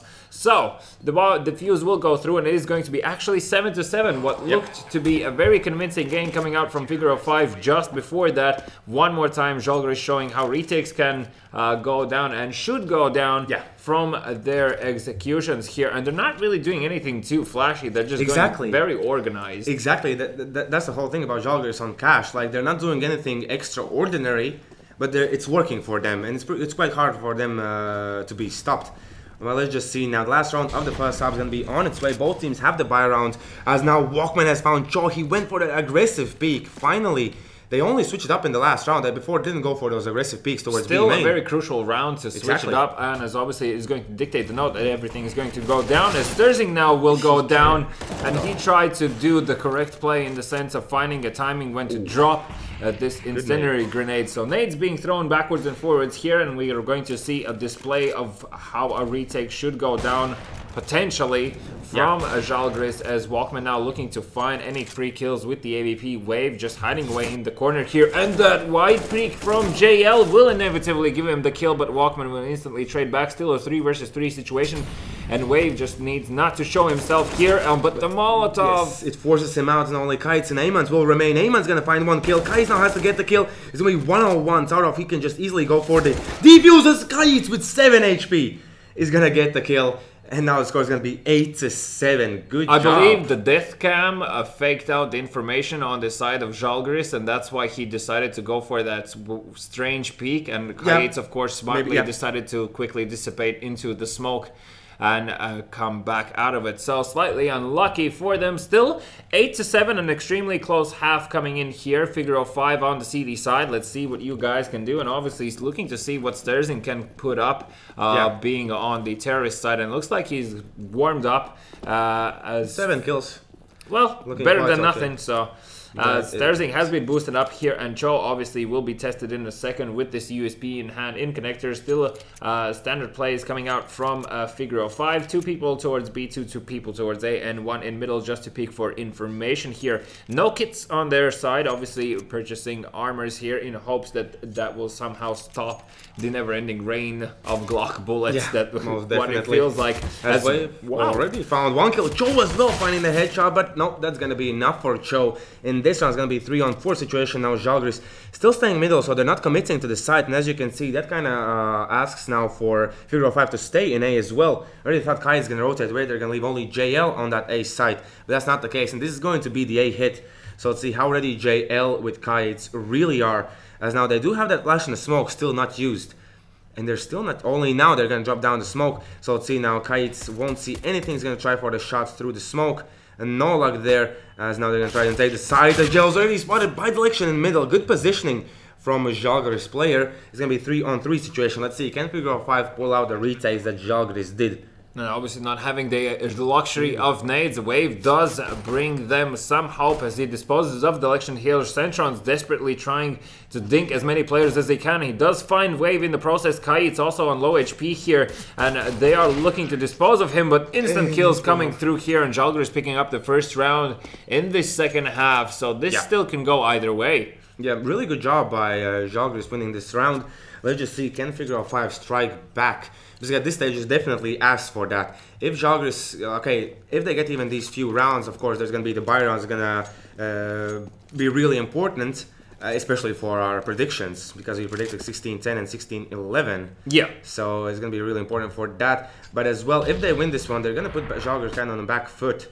And Ayman with a quick peek towards this main, excuse me. Sterzing doesn't look like he's suspecting any players to pass through already lockers, but they know that that is definitely a possibility just off the timings there. And election boosted up, just looking to see if anyone is going to be boosted in return, and obviously holding his position. Still plenty of time on the clock here, so obviously just making sure that Figure 05 are not do not have any some sort of strange plan in their pocket about how they're going to approach this pistol buy. A flashbang coming through for his teammate there, and Cho manages already to find a single kill here as Wave now some sort of random jump and looking to deal more damage to the players that are coming in here, but will inevitably go down. Kait did manage to find a player, and only Ayman is going to be staying alive here with the CZ in hand, looking to see if he can retrieve a rifle. I like that Lithuanians are as well picking up the Latvian tradition and going in one by one.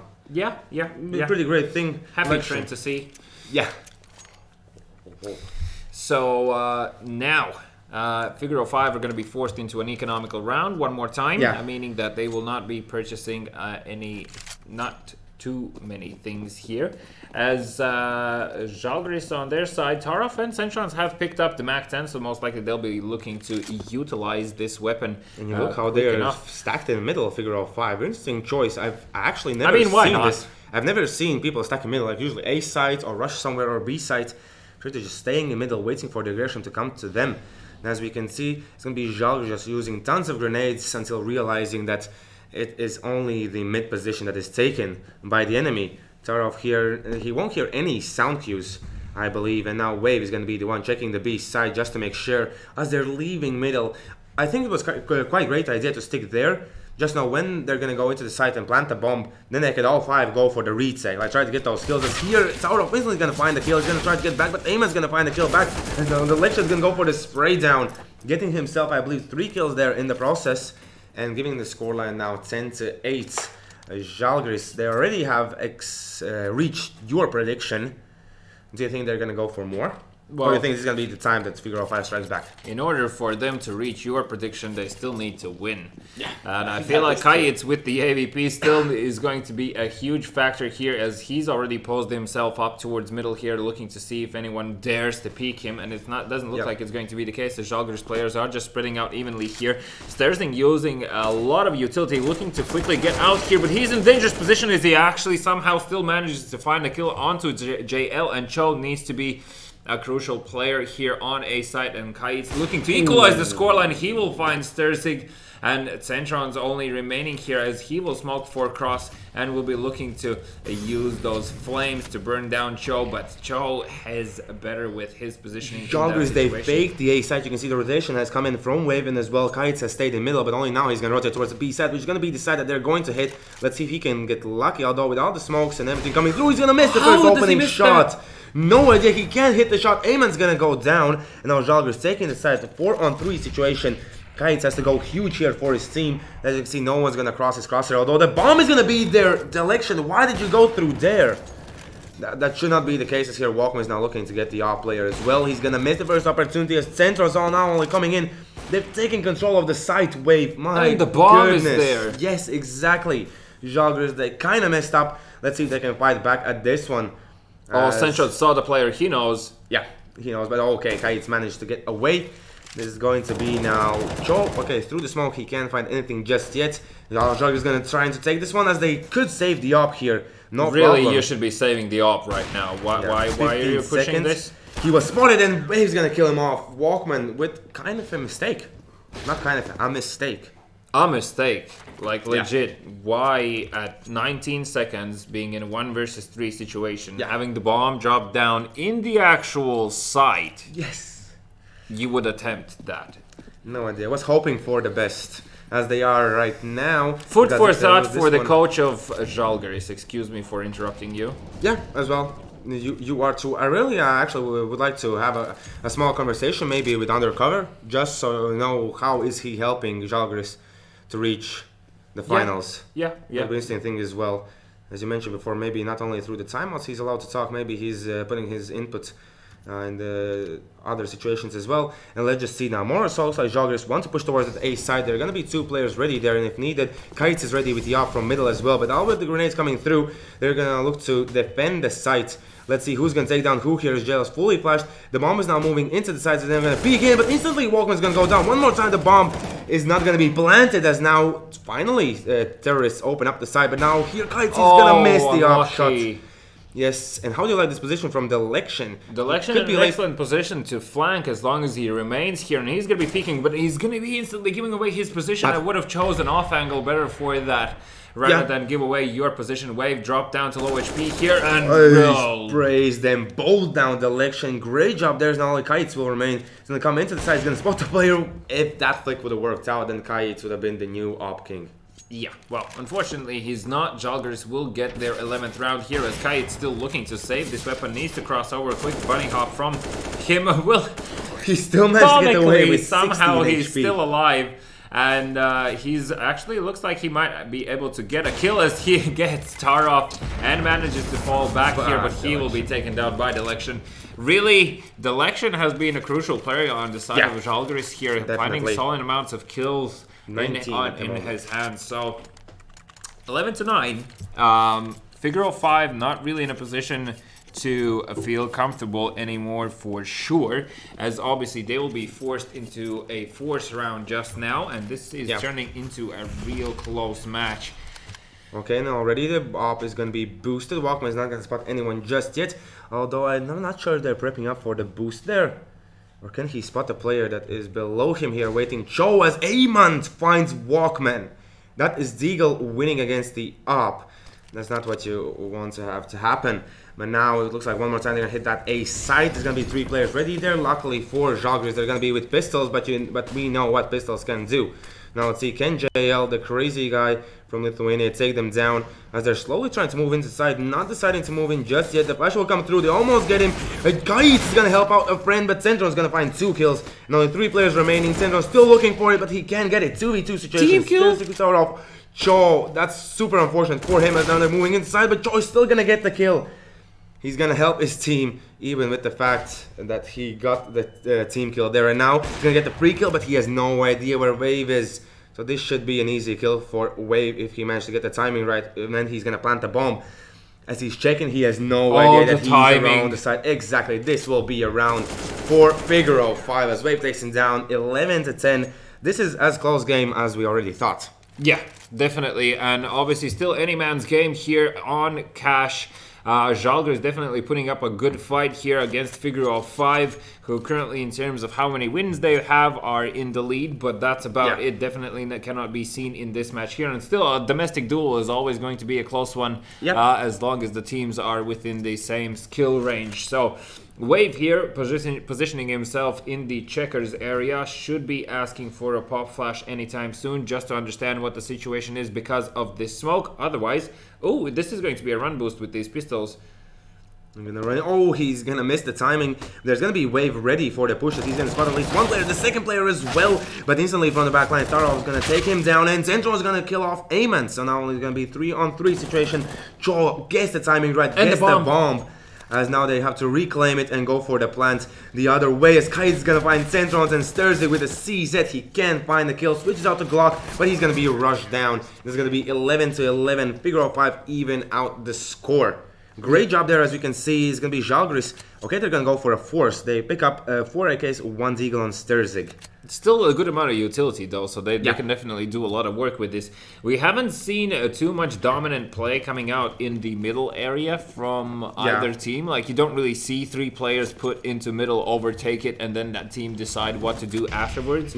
One more time, the incendiary grenade will be put down towards the boost area just to prevent from anyone peeking over early on. Or Delection smartly posed up on top of this red box in middle just to prevent any players from sneaking in through that smoke, and that definitely always surprises anyone who attempts it. Yep, that is the case. Kite's waiting with the op, but we can see as well, like, Žalgiris, they're kind of expecting that. They're waiting for the aggression to come out from B, as well as the A side. As Stirzig with the Deagle is trying to find the kill. Can he spot the enemy player on the left? He now only spots him. He knows that he's in sight, but he won't be able to capitalize on that one. And if they're going to head into middle, AYN's going to be a huge part of this hold here, as there's of course as well Cho trying to get those kills, but now AYN's waiting. He's gonna spot the first, but he's gonna take down the Delection, and even the second one. Tendrils goes down. Walkman did find Cho in the middle, so now only AYN here will remain, as he's still looking for the kills. Gonna drop down Stirzig to 16 HP, and more so looks like they one head towards that B side, but there is Kite. The player here's the player up close, will get the kill and will be able to fall back instantly, as now the flashbang will come through. 35 seconds on the clock here, only 2 terrorist players remaining. Kayets with the op already posed up in the headshot position. The Molotov might try and flush him out. The quick flick coming out from Kayets, as well as another one. And another one. He's on point. How many kills already? Has 23 kills in 23 rounds. Yeah, Kayets really switching it up for his team in a time of crisis. So still, as I said previously, any man's game, but Žalgiris are forced on an economical round here off the fact that they purchased previously. And Figure of 5 looking to turn the tables, and also a pleasant sight to see both of these sides, even though the adjustments are not huge, they are making adjustments throughout the game by trying different sort of setups, trying different timings with how they approach this site, as well as just like delayed pushes where they use utility first, just wait a bit for the outcoming nades and then enter the site, and so on. So I mean, definitely both of these teams are thinking of ways how to find the upper hand. Still no real abuse of middle here, as now Wave with the help of his teammate will be tested on B here, as the flames have dropped. Wave will find the first kill here, will find the second, as AYN will find another one, and another one, and another one bites the dust. That was super quick and nice transition there. Nice transition. Good job. No dust here though, only concrete, but yeah, you got the idea. Of course. And Žalgiris now, they will pick up the op on the Walkman, and they haven't had too much luck either in middle, and as you can see here as well on B side as well. So Žalgiris, they look like they're kind of crumbling. Definitely undercover needs to come and play and help them out to figure out what's going to be their next approach. As we're going to check out the middle, Walkman's going to check in. He did spot Cho, but he actually tagged him. Yes, he did tag him. Great flick there by Walkman, proving that he can be the guy to get the shots in. But now one more time, Žalgiris, I think they are a bit too slow. They need to risk it at times, from time to time. Maybe either rushing in middle, like the smoke wall or something. In a position where you're 13-11, if you're risking it, you're essentially throwing the game at this stage, because like you. They needed to do it earlier. Yeah, you need to do it earlier, and I feel like the scoreline when it was like 10-11 was the point where they could still allow themselves to risk it.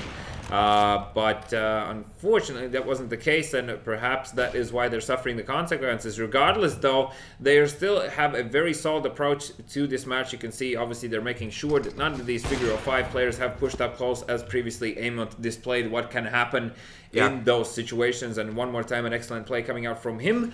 Still a standstill on the map here from either side. Nades and utility being used to force these players out of position. I believe Tarov should have spotted a player coming out in vents. That's exactly what that nade was meant for, but mistimed it slightly. So now Wave should have information that there is only a single player towards B here as the push starts to come through, and Jail unfortunately doesn't get the kill in that situation. And now Kaitz will go down, as well as only Amont and Wave remaining here. Amont finding an important heal onto Sturzik here, but does he suspect to Tarov to be in this position? As the bomb will go down, there are defuse kits on the side of Figure 05, as well as a Molotov and a flashbang. Oh, and here's going to be an easy kill for Walkman, as not only Amont will remain in this situation for Figure 05, 1v3.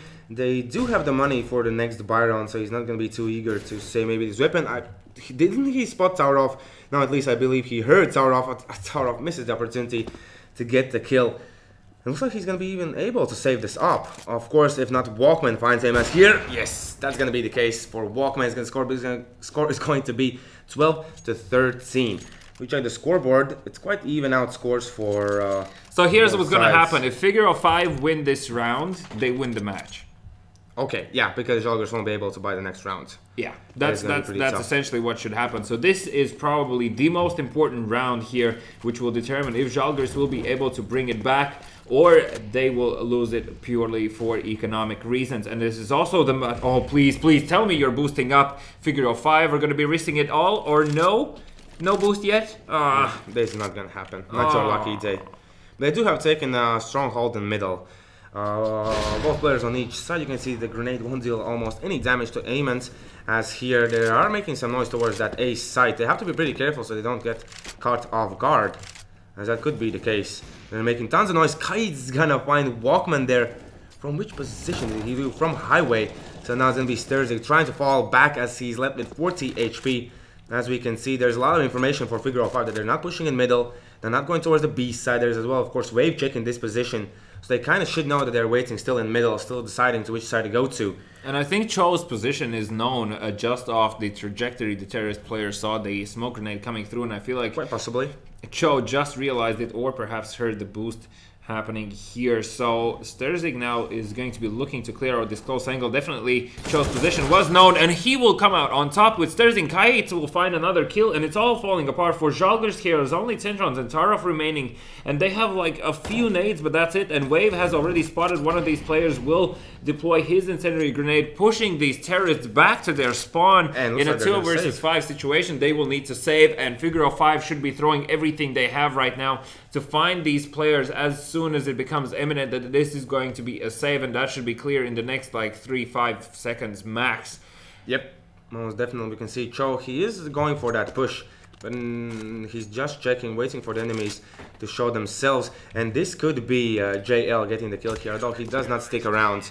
He has the op, he's not going to be pushing it with it, but regardless though, 14-12 in favor of Figure 05. A very limited amount of side of Žalgiris here, so this is the moment where you want to go for a quick, well-executed execute onto a side. Just off the back that you have only 2 rifles, you need those pistol players to get as much utility out of them they can, and obviously pose the weapons up, act as distraction, and then allow the rifles to win out the trade game and afterwards the round. Like, that's pretty much how you should approach this one.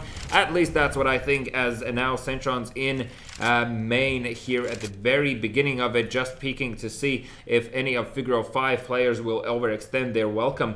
And just judging by the positioning here, it looks like that Žalgiris are going to be heading towards A and Cho. I don't think he's heard any alarm bells ringing just yet. There are 3 players already posed up close. JL really needs to pick his timings here, and I'm not a fan of the fact that he's so in such an open position. Yeah. Obviously, he's going to be trying to avoid any nades he can. He will drop the incendiary grenade, and the flashbang will come through. That's an excellent timed flash. He does need a follow-up one, as he's desperately looking to find these kills, but Sturzik will start off with an entry here. Kais doesn't find any timings just yet with the AVP, so this is going to be a retake. There are 2 AVPs. Amont with the flank and with that flashbang can really cause havoc here as the bomb hasn't been even planted yet, and there are only 2 Žalgiris players remaining here. Tarov with the AK and Sturzig with the Deagle in a 2 versus 5 situation. Tarov will find Kayitz in this position here, and they still are relatively healthy on HP, so really CTs. Oh, Cho. They're not even checking, and where he's gonna take down Sturzig 15 to 12. Looks like Figaro5 is gonna finish this one right here, right now. Congratulations, yeah, congratulations. Good job. Well, it's not over until it's over, but you know, I'm starting to mentally open up champagne bottles and stuff. So a single rifle on the side of Žalgiris here. You can hear me smiling because I am going to win the prediction game unless Figaro5 mess up extremely badly here, but I don't see how it's going to happen. Cho continuously playing this position like almost 3 times in a row here now. Not a huge fan of it, but then again it might throw the players off just off the fact that they before used a Molotov to clear out that corner and didn't find anyone there. So Cho doing the smart move here, realizing that something strange is about to happen, will fall back, excuse me, towards this vent. The angle of the smoke grenade, believe, would have to give away his position, and he's switching it up again. So good job there on keeping the terrorists guessing, not knowing where the enemy player could be. It looks like they want to boost towards middle, and Cho is gonna be ready for that. He's gonna be solo here. It's gonna be pretty tough, but with this position, he'll definitely be checked, and it's gonna be pretty tough for him to even get the kills if you have to look up on the roof, as they're probably like usually terrorists drop in right here where Cho is. Yeah. So there's going to be the election posted up with the Deagle onto this like small pixel shot that you can have towards the connector. Obviously, if anyone is going to be peeking out, that is going to be disadvantageous for them as the flashback is coming through now. Cho will find a kill here, but will go instantly down to the election, and that's not a man you want to have that rifle on if you are playing against Žalgiris. There are 2 rifles now on the side of Žalgiris, and they Tarov now with the timing looking to cause havoc and chaos towards B. Both of these players are inside. Wait, here's the player up close, doesn't see him because he's scoped in. Ayman will find a single kill here, needs to go huge, will find another one, but will go down. Unfortunately, it is going to be a 2 versus 2 situation.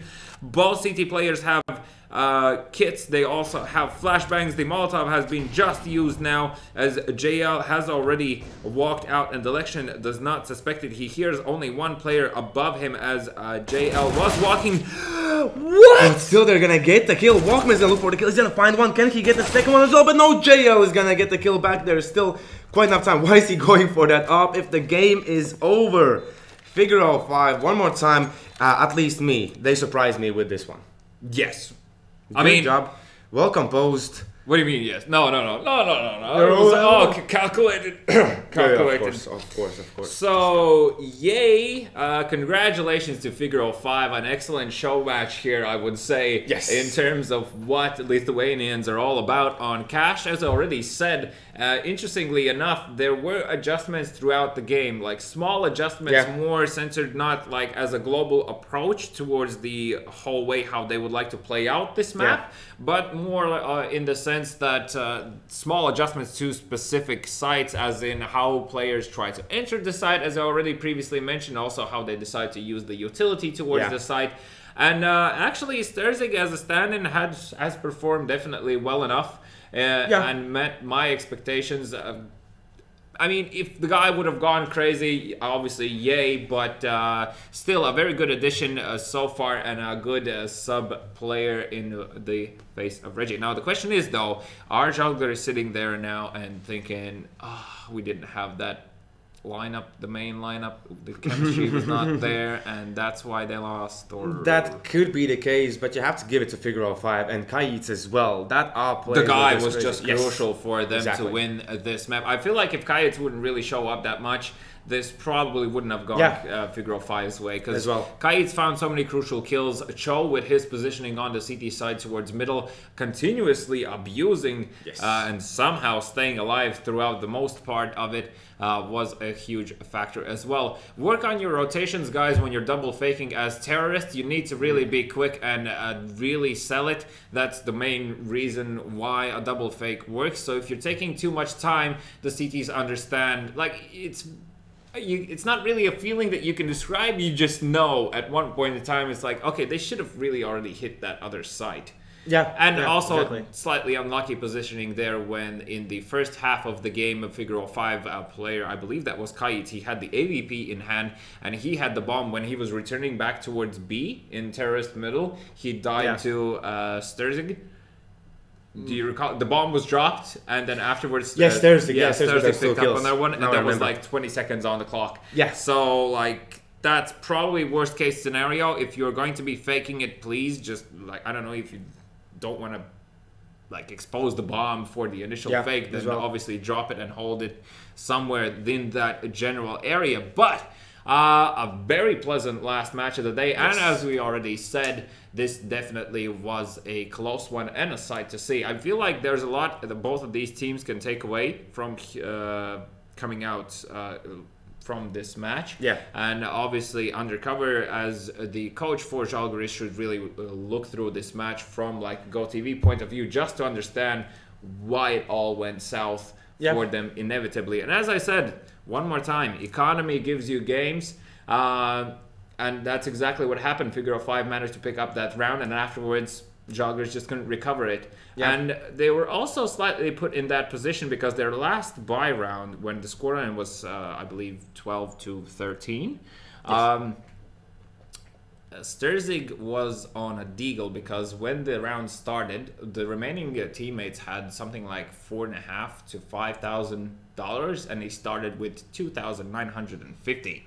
So he had a good amount of utility, but with that deagle in hand, that also might have been a huge factor why something didn't go their way. Maybe, yeah. Because I mean, when these rounds come down so close, every little bit counts, and just off the fact that he wasn't able to afford the rival means that there was some sort of money mismanagement at some point in time. As well. So he, at some point in time, purchased something out of line, per se. So that also might be one of the reasons why the economy just went that direction. But I'm not going to go into too much detail about it just yet. One more time, thank you for tuning in. Yes. Congratulations to the person that won the giveaway. Hopefully you are already enjoying your food. If you have not, that means that you haven't written to us just yet. So make sure that you do message us on BSL at bsl.pro. I won. Yeah, you won. All... Yes, exactly. Three all three predictions. games I know. today, so Don't rub it in. 1-4 in my favor. You have only tomorrow.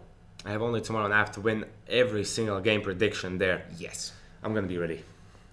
Highly doubt, but we'll find out tomorrow. So thank you for joining us. Make sure you are subscribed to our channel. We'll see you soon enough. For now, I'm V. I'm MV. And bye.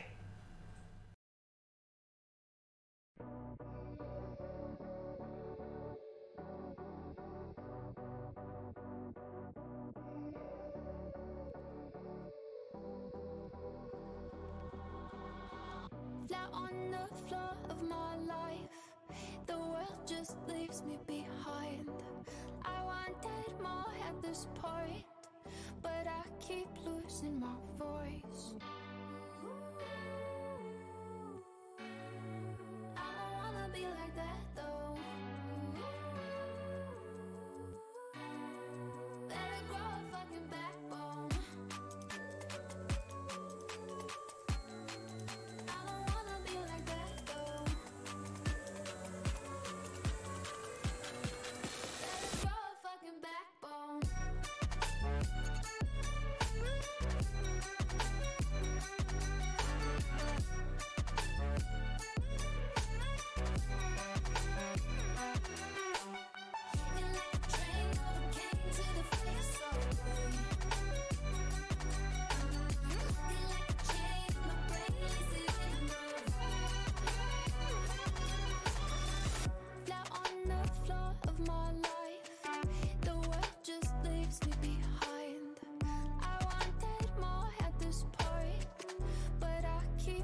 In my